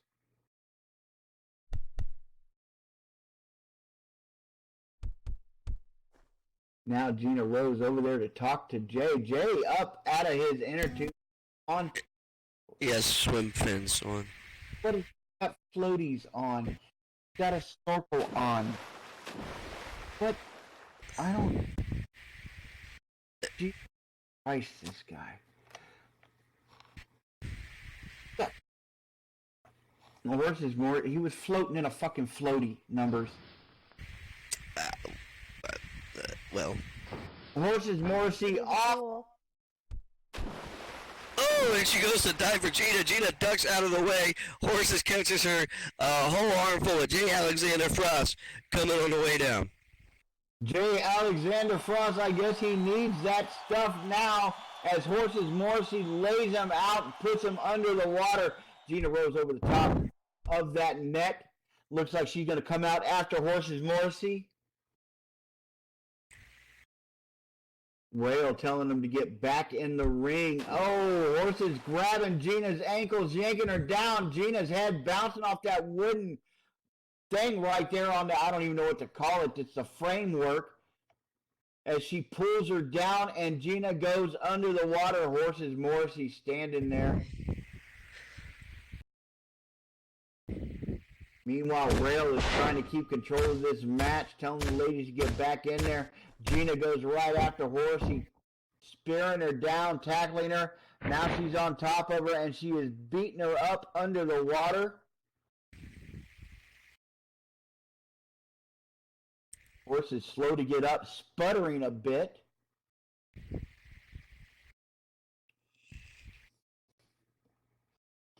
Gina threatening to drown the horse. We're at a 5 count. Rail yelling at the women. Gina Rose into the ring once again. Horses Morrissey up on the apron. She's coming to get back in. Gina Rose doesn't look like she wants to let her in. Gina coming across the side. Gina Rose coming in, hitting her with the cyclone kick and sending Horses Morrissey right back down into the water off that apron. Kicks her completely off the apron.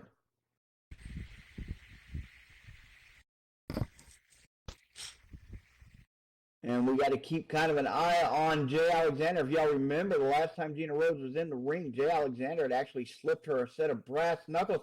Ended up getting her disqualified, but Gina was more than happy to use them on her opponent. So now we got to keep an eye on Jay, make sure that no shenanigans happen out there in the water while Horses is out there with him.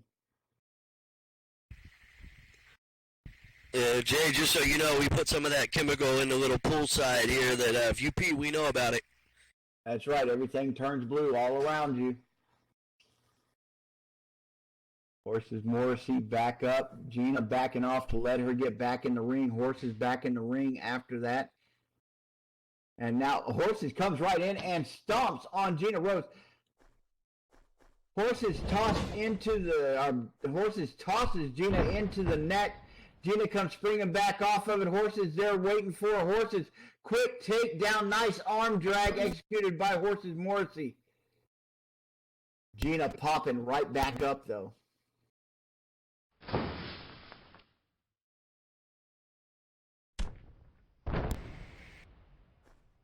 Horses Morrissey springing off the net one more time. She comes in, the nanny's heel turn, and down goes Gina Rose.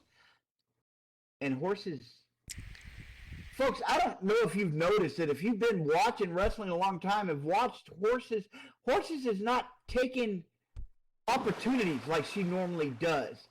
Horses is not going for the, I wouldn't say illegal stuff, but the questionable attacks that she normally would when she's got an opponent down.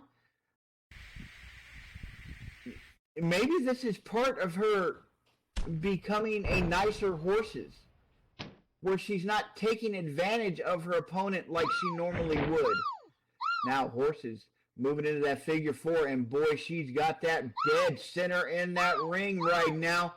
Horses has it locked in. Horses has Gina. Gina in a lot of pain. Gina saying she's not going to tap. Horses has it. And man, she has that thing. She's got that leg hooked. She's got the other one wrapped up in her arms. Gina starts to turn it over. Gina going for the break. Horses better let go. This does more damage to Horses than it does to Gina. Gina gets the break. Horses quick to release it. Horses has changed her overall general disposition of late, and it stands to reason that with time, things will even themselves out in the universe. Some people stand in the darkness, afraid to step into the light. Some people need to help somebody when the edge of surrender's in sight. You understand what I'm saying to you? Dude, if you're going to start reciting lyrics to songs, you need to get your guitar out and just go the whole 9 yards. Would you do that number? You wish. Play for us? You wish. maybe at the bonfire later tonight, I'll break it out and do all the John Mayer tunes I know and hope to get laid. That would be a lot of fun. I don't know about getting laid by you part. I'm sure somebody would enjoy that. Oh, and the clunge hammer, 1, 2. I'm allowed to say it because that's the name of the move. Any other time there'd be like an HR complaint and everything, but that is the clunge hammer. Again. I don't know if I'm supposed to. Woo! That was a compromising position to be put in. I'm just going to leave it at that. Facing the yum-yum. Horses Morrissey doing a little bit of her acrobatics right there. Yeah, she's getting a little exercise in while Gina slowly comes to her feet. Horses over there talking to Jay Alexander. Jay letting Horses know she's number 1.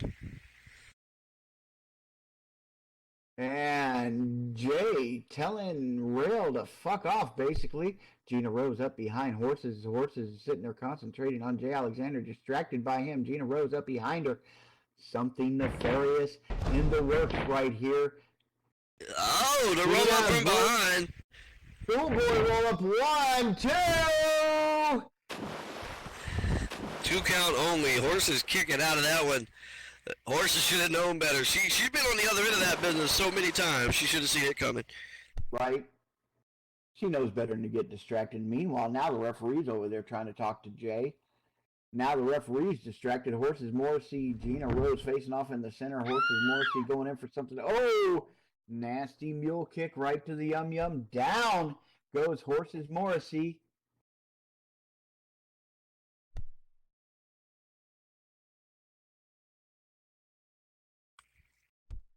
Of course, Rail did not see it as Jay Alexander was distracting her.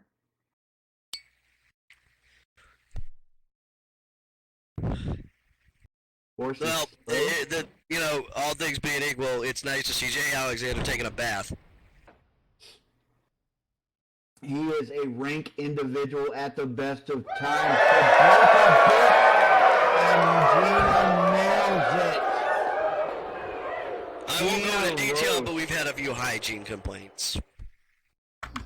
Gina Rose with the break a bitch, and she nails it. Down for the pin. 1, 2. Horses not wanting that.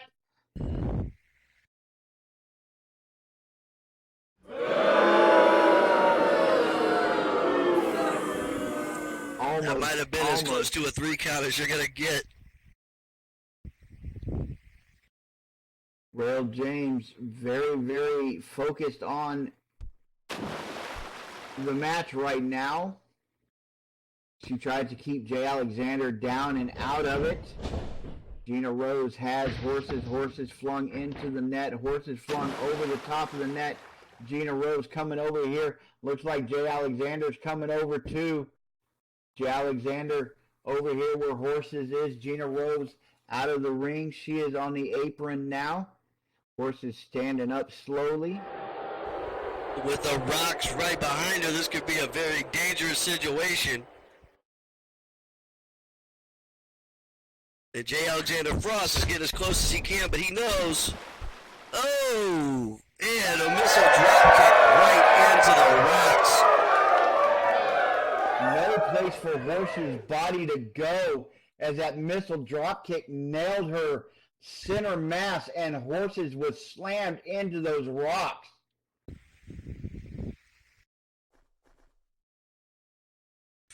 Horses turning around looking for something. What have we got here? Is that Sydney Bear?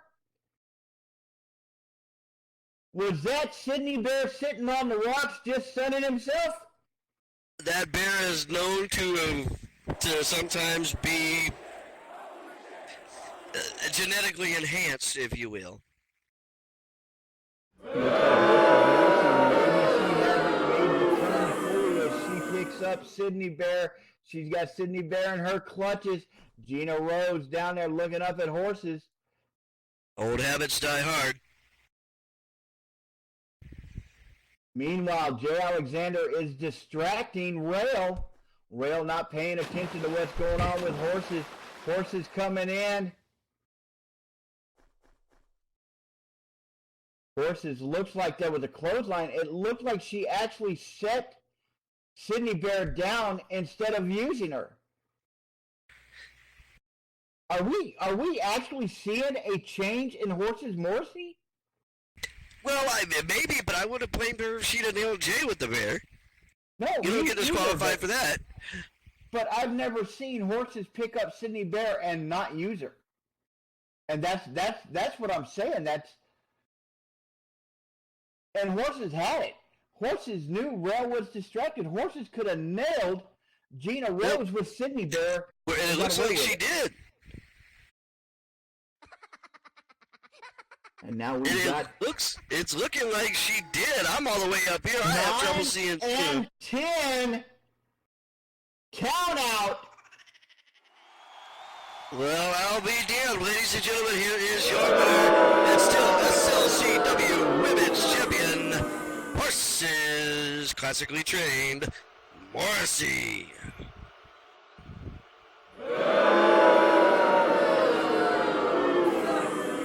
Evidently, she did hit her with Sydney Bear, and she did it well because I didn't see it.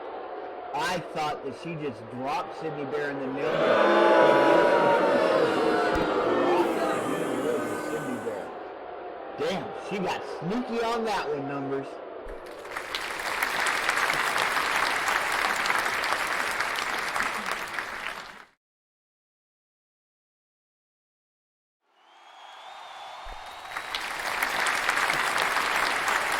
Morrissey up playing for the fans, and listen to her music. It's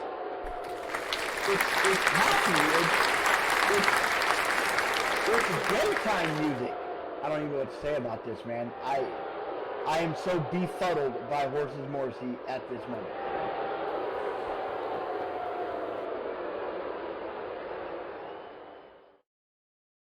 Jay trying to console Gina.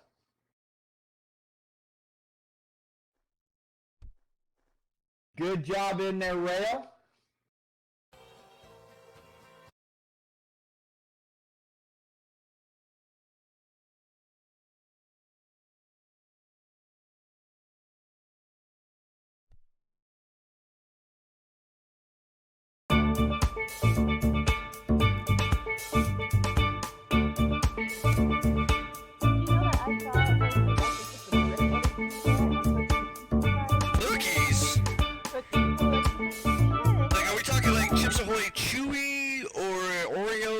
Stuffs.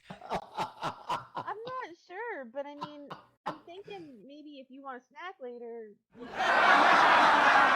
not going to afford you, though. They're not going to want it. I already got a dad bod. Some people aren't bothered by soggy cookies. Maybe I need to go keto. By the way, if you're looking at going never mind. Never mind. That would be a shameless plug for personal business. Oh, I did it. Some websites in the local people. I might know a website or two, and I'm also getting word. However, I am getting word from the back that some jellyfish have been spotted here at the aisle, but it's okay. If any of you get stung by a jellyfish, Michael Tomas says he's willing to pee on you for 10 linden. So check it out. If it happens, you'll be fine. I got a couple of people to come out and do it for free. But again, that's the kind of crowd I run with, so there you go. All right, ladies and gentlemen, are we ready to move into this next match? Yes, we are. Oh, I'm seeing some detail. Oh, look at this. My gosh. Oh, ladies and gentlemen, this next match is scheduled for First Blood. And it is for the DCWF Women's Championship. Introducing first, from the Dark Realms, weighing in at 120 pounds, she is the Fallen Knight, Faylen.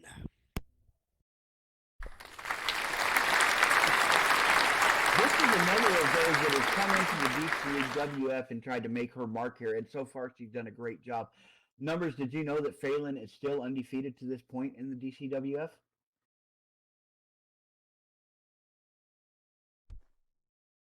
She is a definite threat to take this show.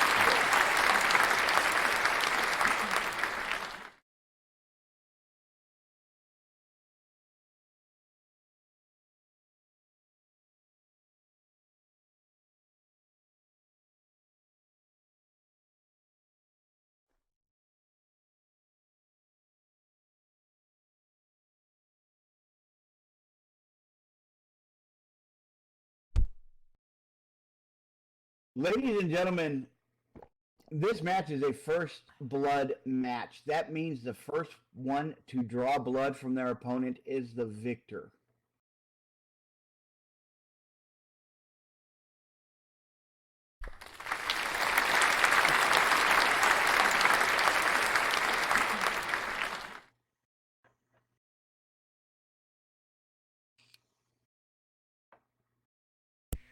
And her opponent from Vancouver, British Columbia, Canada, weighing in at 135 pounds, she is the DCWF Women's Champion, the Dancing Darling, Erie.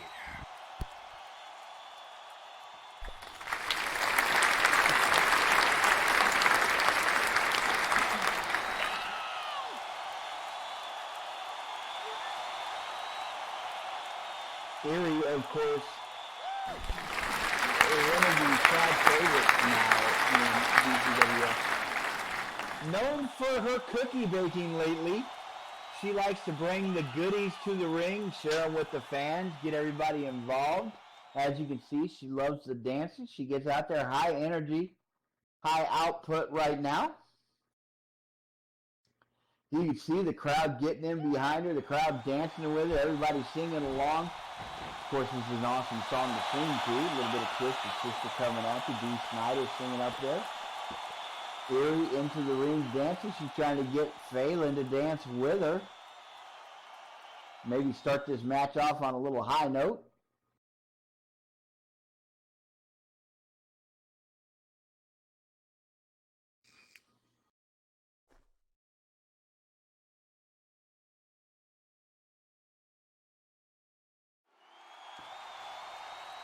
Erie over to the corner. Faylen coming in right after. I mean, it doesn't even look like Phelan's ready to wait for the bell. Well, this is First Blood, so anything goes here. This could be, who knows? Someone's going to get busted open here, and Cody Rhodes is nowhere to be seen, so it's probably going to be one of these two women.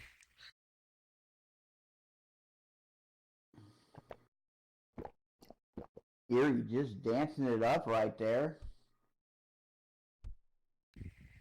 Faylen over in the corner rail, having checked Erie out.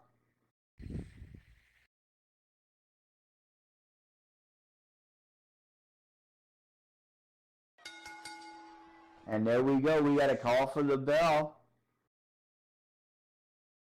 Faylen moving to the center of the ring. Erie dancing her way into the center of the ring. She's all hoppy, jumpy right now. Just a little bundle of energy is our Erie today. It's all the cocaine.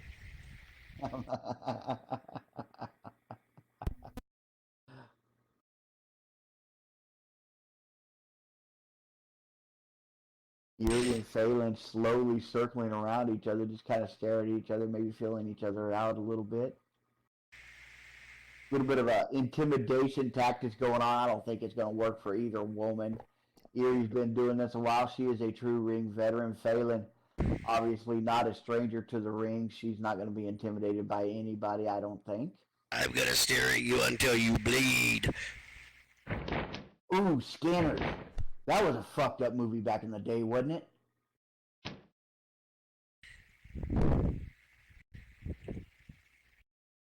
Wrist lock applied. Erie going in for the first attack. Faylen, nice acrobatic escape right there, and reversal and takedown. Meanwhile, you see, oh, nice, up on her feet by Erie, quick to pop back up. Faylen grabbing her up, throwing her off into the net. Erie grabbing on the net, not springing back. Faylen coming in after her.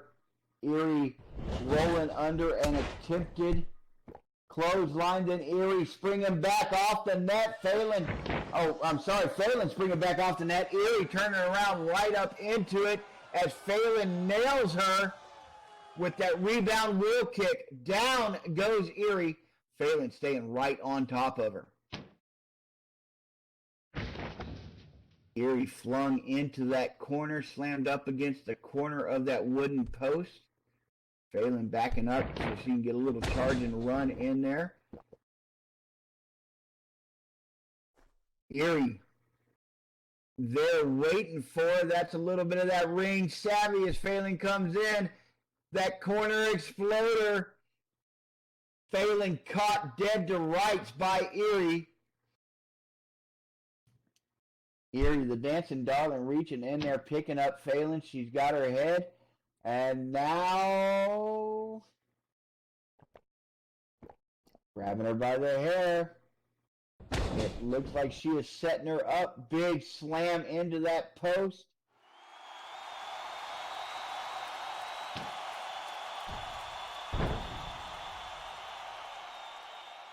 Erie asking, so okay, first blood you said, and Erie looks like she's trying to get it by slamming Faylen's face into that wooden post. Faylen not bleeding yet that we can see.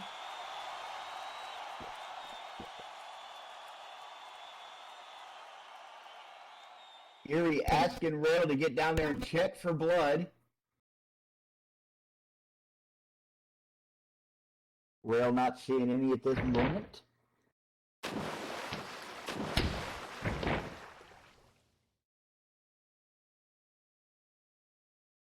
Erie bending down to pick up Faylen. Faylen coming back up, fighting dragon whip kick. Down goes Erie. Faylen standing over her. She has Erie by the hair, lifted her up, pulling her right into a side headlock. Faylen hasn't really done anything yet to try to get the blood to spill from Erie. I'm sure that's coming soon, though. I mean, what can you do apart from bringing like a shiv or something? It's just sand, water. Well, I understand a broken nose bleeds pretty well. At least mine did. Nobody wants to hear about your sorority initiation. Oh, I wish. That was one of those when I should have kept my mouth shut when I was younger. Instead of having somebody shut it for me. Faylen sending Erie out into the pool right there, right around the ring. She is down into the water.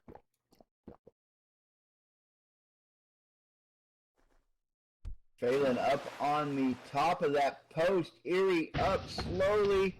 Faylen taking advantage of Erie's momentary awkwardness, and then Faylen comes flying down. Erie waiting for a little possum played.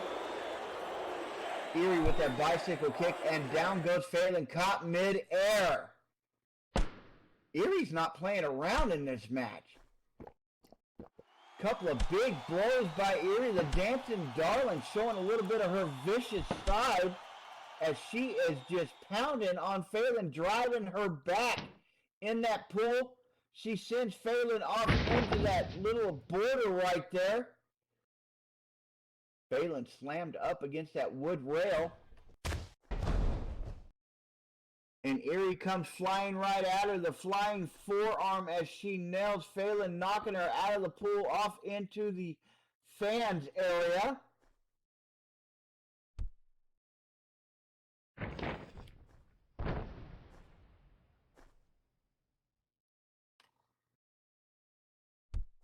The tope con high-low as Erie comes over the top, hitting Faylen once again. Erie evidently taking this to heart. When they said first blood, Erie's trying to draw it from any orifice of Faylen's body she can as she just goes to pounding on her.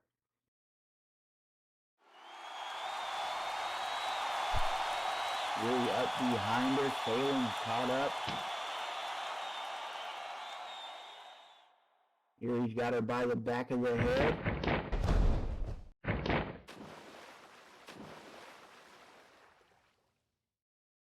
Looks like Faylen's able to reverse that arm drag takedown, and now Faylen has Erie.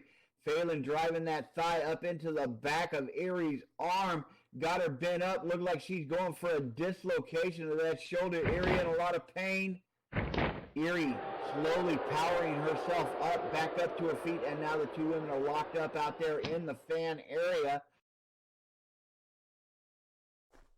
on the beach itself.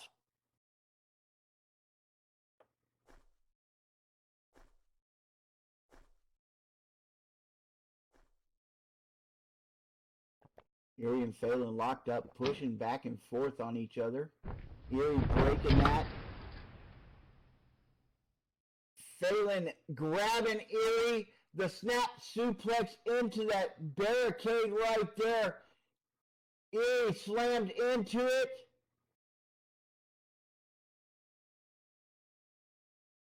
Faylen slow to get up, but she's a little frustrated looking out there. Erie not bleeding yet that we can see. You can see Rail right there keeping a very close eye on it. Rail with the gloves on her hands to make sure that she doesn't come into contact with any of the blood that may be spilled here.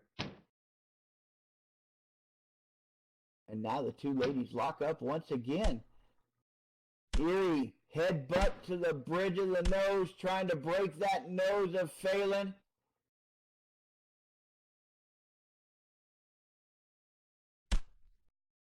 Couple of big elbow strikes there. And now Faylen goes into a nice combination of punches, finishing up with a urinage as she lifts Erie up and slams her down into that sand. Luckily, it's that nice soft sand out there, not this packed cement sand here in the ring.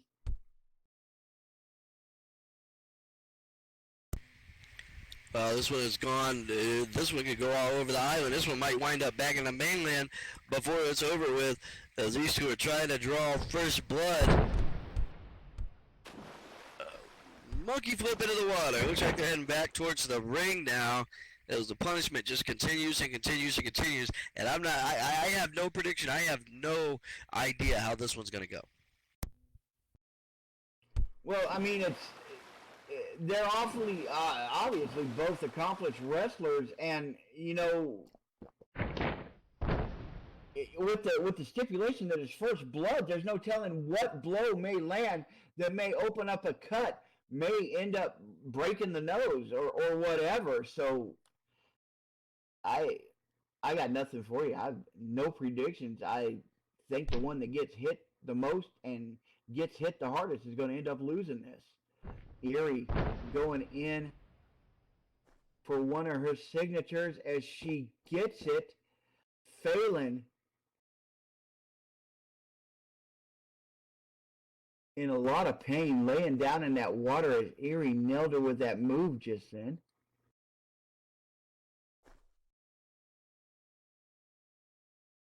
Erie up behind her. She's got Faylen by the hair. She lifts her up out of the water. Erie throwing Faylen back into the ring. Evidently, Erie's decided it's not going to happen out there. So she's taking them both back up into the ring. Rail quick to follow suit. Rail being very close, staying right on top of it, paying very close attention, looking for that first sign of that coppery essence. Erie off the top of the net. Faylen taking the brunt of that from Erie. And Erie, they'll whip it real good. She sends Faylen into the net. Faylen comes springing back off. Erie there waiting for Faylen, however, got a little something different in mind as Faylen comes up, catching it with that swinging Hurricane Rana, and right down to the sand goes Erie.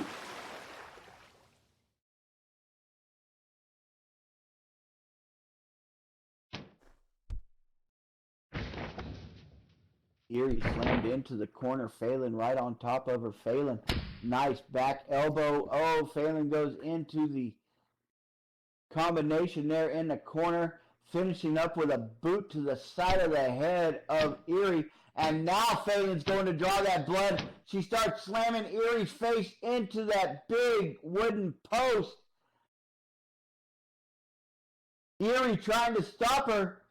Too late. Do we see blood? Rail right on top of it, checking. Erie looking closely at Rail looking closely at Erie. It doesn't look like we've got any blood. Rail checking on her. Rail coming back saying no blood. Erie charges out of that corner. Spear tackling Faylen down into the sand. Picking Faylen up, she whips her right into that corner once again. Erie right on top of her. And now Erie again smashing her head into that corner. You can see blatantly Erie is going after that blood, ladies and gentlemen. You might almost, it seems like Erie definitely has a case of the bloodlust as she does everything she can to draw the blood first from Faylen. Erie coast to coast, sliding in the basement drop kick.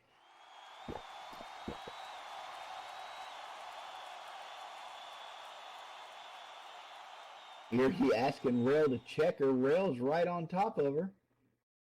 Evidently there's no blood. And don't forget, whoever wins this match tonight not only walks out the DCWF Women's Champion, but they've got Brooke Owens to contend with. And boy, she is chomping at the bits, Numbers. And I don't think that's on either of these ladies' mind right now, but they should file it away in the back. How much do I really want to win? Because I'm going to have to face Brooke. And after we saw that finisher by Brooke, I don't think anybody wants to face Brooke. That was a nasty, nasty finisher.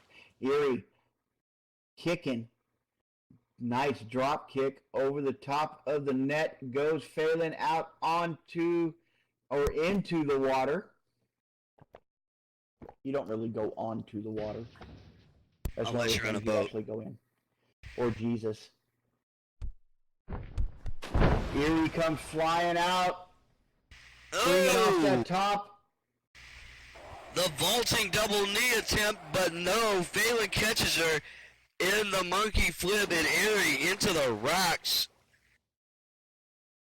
Right at the shallow side of the water. Don't know if she's busted open. I don't know if she needs checked or what. Holy crap, she caught her mid-air with that monkey flip. She had to time that perfectly as she caught Erie mid-air with that thing. Erie, I don't even know how she's standing right this moment, Numbers.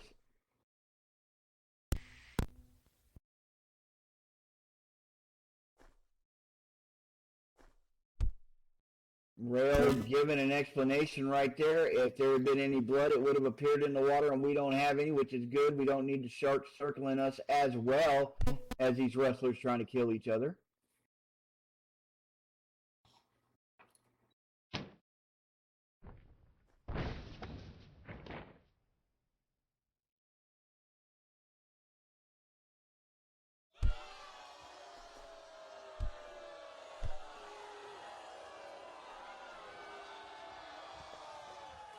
Faylen sending Erie out. Erie down on the sand out there. The crowd all around. Rail staying right on top of it. I mean, Rail has been incredible in this match. She has had to stay on top of all this action, follow these ladies in and out of the ring, in and out of the water, and now they're out on that beach. Erie laying out, looks like she almost might be out cold.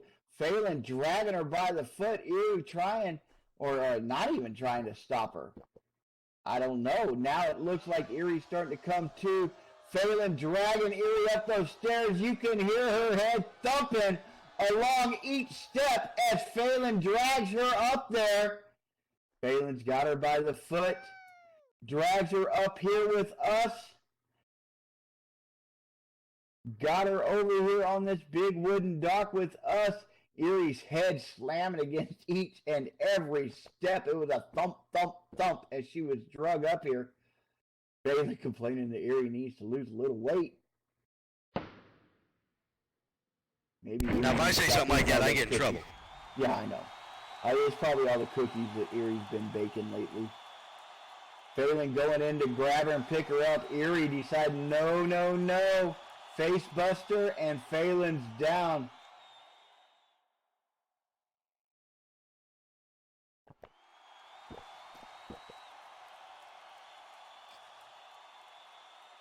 Rail right on top of it. No blood drawn that time.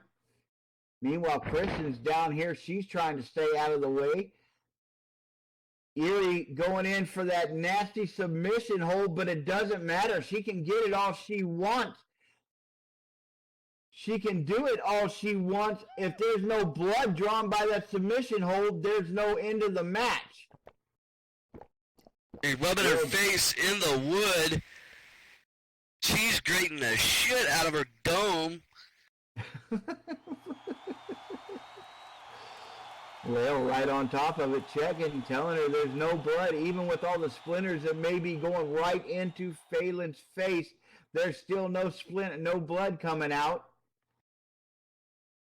Faylen's got a tough-ass face. Right? Maybe we could use her face to shore up the space shuttle so there's no more, problems. Yep, we're all saying nope, or just a little bit of face paint. There's no blood right there. Erie getting a little frustrated with her. By now, you got to figure Erie's wondering what the fuck she has to do to draw blood from this woman's face. I mean, she has beat it into wooden turnbuckles or corner posts. She has been kicking it, punching it, headbutting it. Driving it into the wooden pier, and still no blood from Faylen.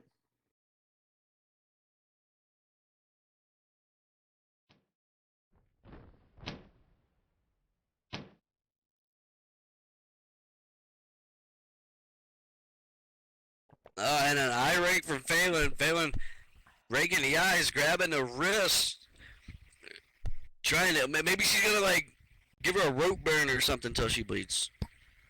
Maybe. Oh, Faylen sending Erie right out. Erie up against the rope over here. Faylen, very precarious situation for Erie. Faylen backing up.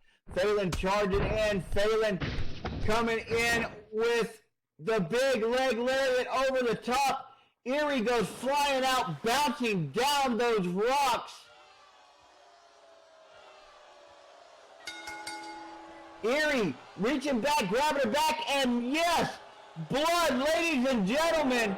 Faylen, leg lariat, sending Erie over that rope, out onto that rock. Erie landed on her back. That rock, that sharp-ass rock, tearing through Erie's skin. And there you go, ladies and gentlemen. You have your winner.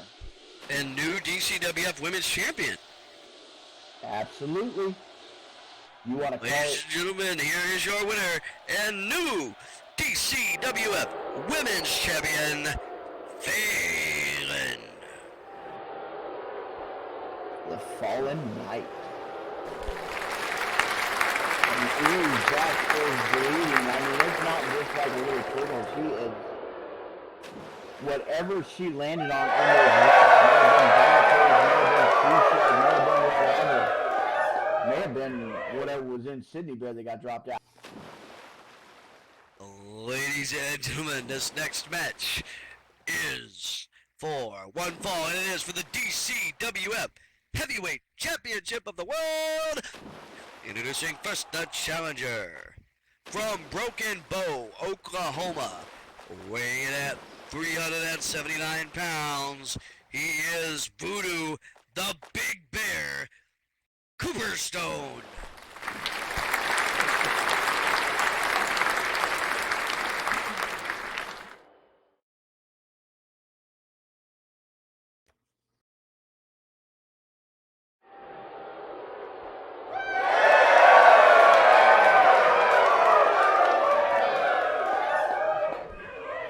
I don't even know what to say here. I mean, y'all have heard me talking about this man. This man is one of the first people that welcomed me into wrestling in second. He is one of the first people I met when I came to wrestling. He has always been something of a, I don't know, he's been one of those people that I've always admired in wrestling, and now I don't even know what to say.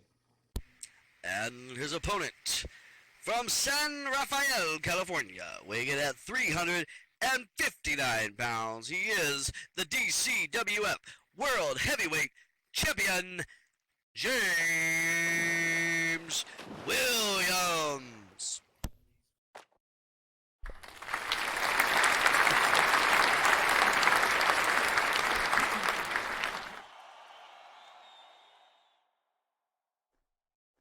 You can see Voodoo not even giving the respect to the referees, telling her to just get back and do her job. Meanwhile, James Williams coming out. And, of course, James Williams took this belt from Voodoo.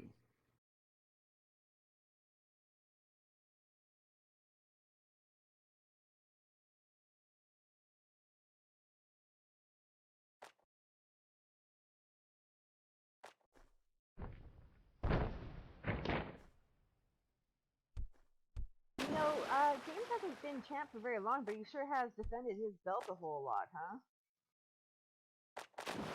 Every show since getting it that I know of, he has been up there defending it. And like he says, he takes all comers.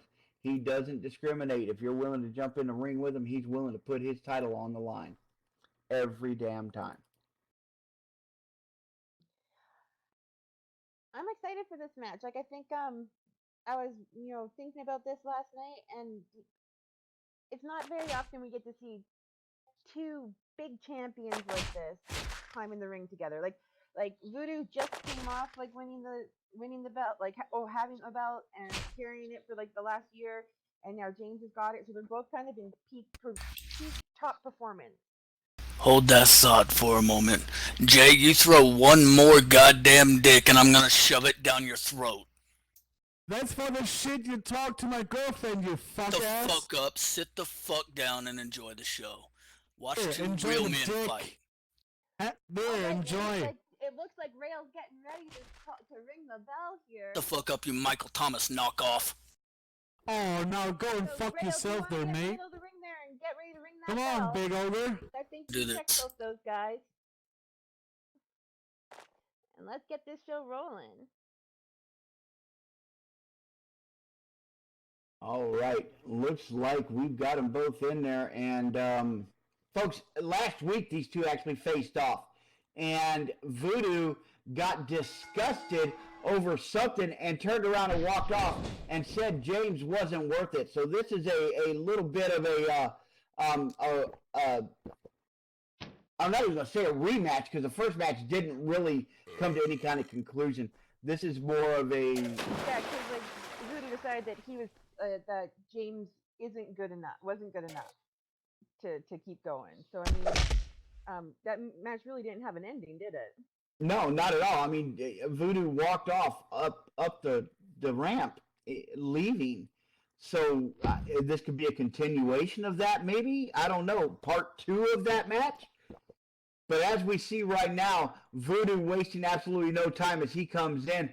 A brutal assault on James Williams. And James Williams is unable to do anything against it. They're trying to break the momentum. He grabs Voodoo, face buster, stopping Voodoo's assault on him for the moment.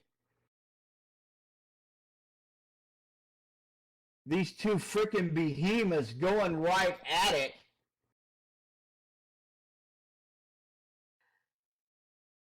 It doesn't get any bigger than these two in the ring right here, especially Voodoo Cooper.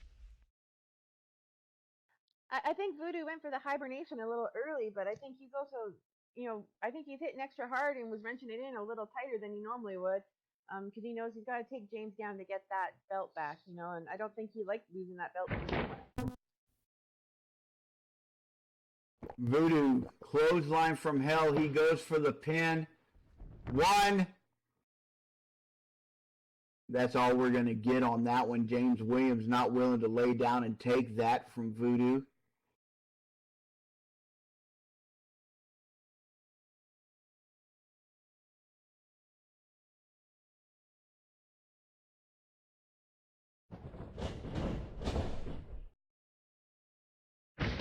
Voodoo sending James Williams up against that net.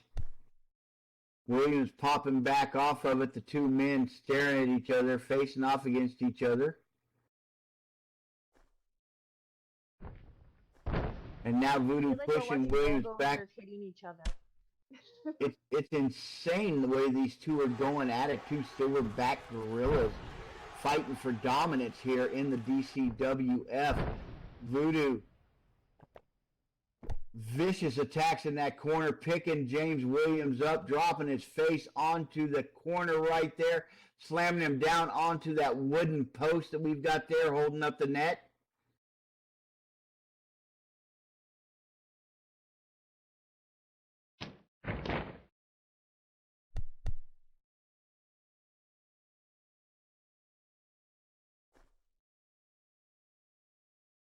Voodoo the Bear tossing James down one more time. Not sure that was really anything more than just a show of strength as he tossed James Williams like a rag doll. Not an easy task given the size of James Williams. Just goes to show how powerful Voodoo is. Voodoo splitting the legs, elbow into the inner thigh right there. James Williams reaching down, grabbing his leg in a lot of pain.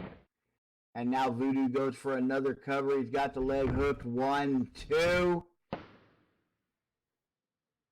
And no.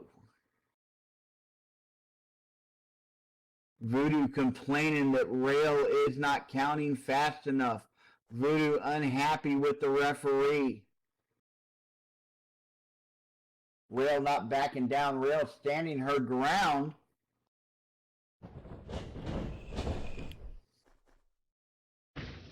Voodoo sends James Williams off into the net one more time. James comes springing back out. Voodoo's there waiting for him. Voodoo with the tilt-a-whirl backbreaker. Picking James up, spinning him around, slamming him down across his knee, laying him out on the sand. 1, 2, and... Voodoo doing his own counting. Unfortunately, that's not what we're here for. If it doesn't come from the ref, He's a little fast on the count there. I don't blame him for this much. He lost his world heavyweight title. He wants it back. I've been there. I know what that feeling is like. At that point, you'll do anything to get it. You're losing your mind a little bit. You're going a little bit nuts. But he has got to contend with a man who put everything, his freedom, his family, his future on the line to win that DCWF World Heavyweight title. And Voodoo's spending just a little bit too much time now arguing with the referee because James Williams is back to his feet, and this is going to get ugly. James Williams comes back up. Voodoo turns around, lays that big foot right into James Williams' face. Yet, Voodoo slammed him down and started counting, but the referee has to wait until both shoulders are down. It's not like you just land on the ground and immediately start counting. The referee has to wait till both shoulders are down for it to be called a pin.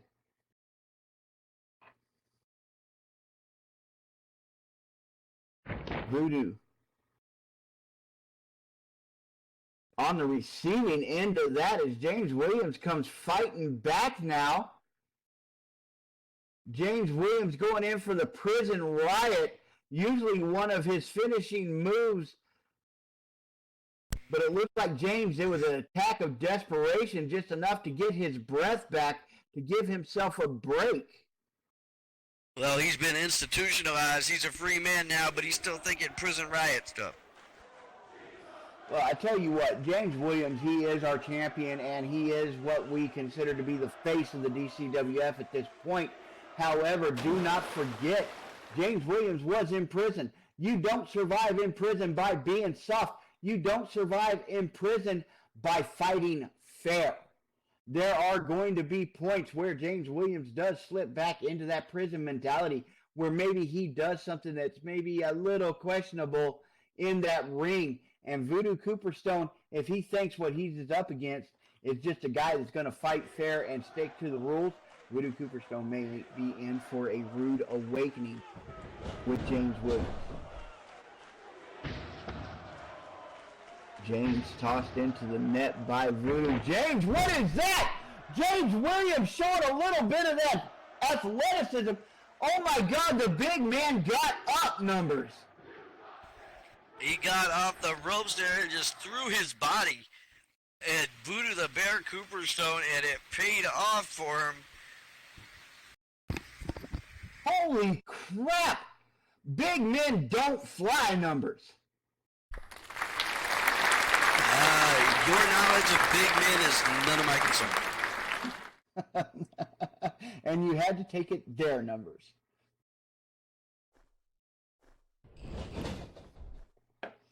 James Williams, surprise move there, but not able to capitalize on it. Williams standing up, coming back as Voodoo comes springing off. Williams hitting him with the "Who's Your Daddy?" Down goes Voodoo.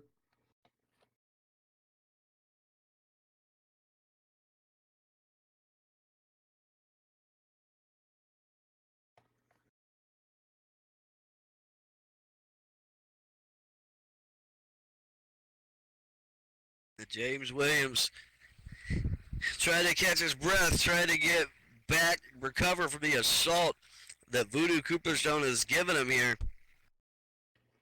James calling for the break your chains. He sends Voodoo into the wooden post. James coming in after him, and there you go. You see a little bit of that mean fighting, a little bit of that street fighting that James Williams has in him. Slamming Voodoo's head into that corner post, and now he's got Voodoo sitting up on it.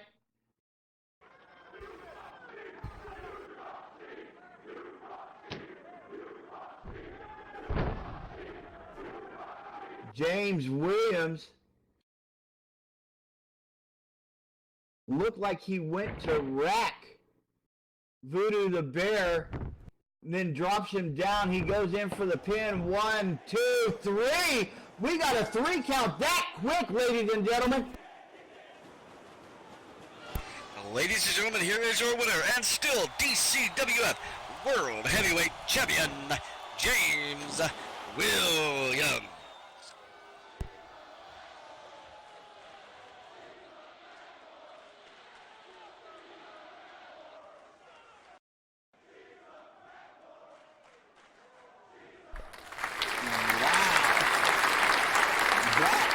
A quick ending. I don't know. I saw James put Voodoo up on that corner post. I saw him pick him up, put him into a torture rack, slam him down, and that was it. I don't know, maybe that sand was hard enough to knock the wind out of Voodoo long enough for James to get that pin.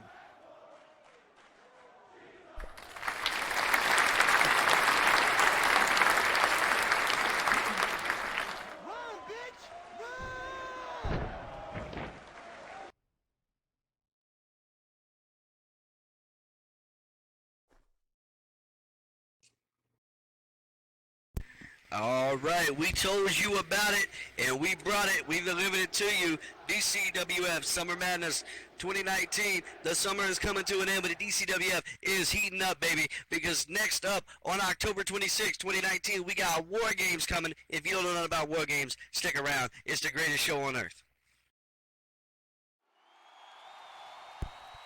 Wow. Okay, folks. Whew. This has been a hell of a day. I hope you all applied your sunscreen. Everybody's been standing out there with us, staying with us. Make sure that you don't get that burn going on. And hope you can find your way off the island and back to the mainland. Y'all have a good one. Thanks for being here.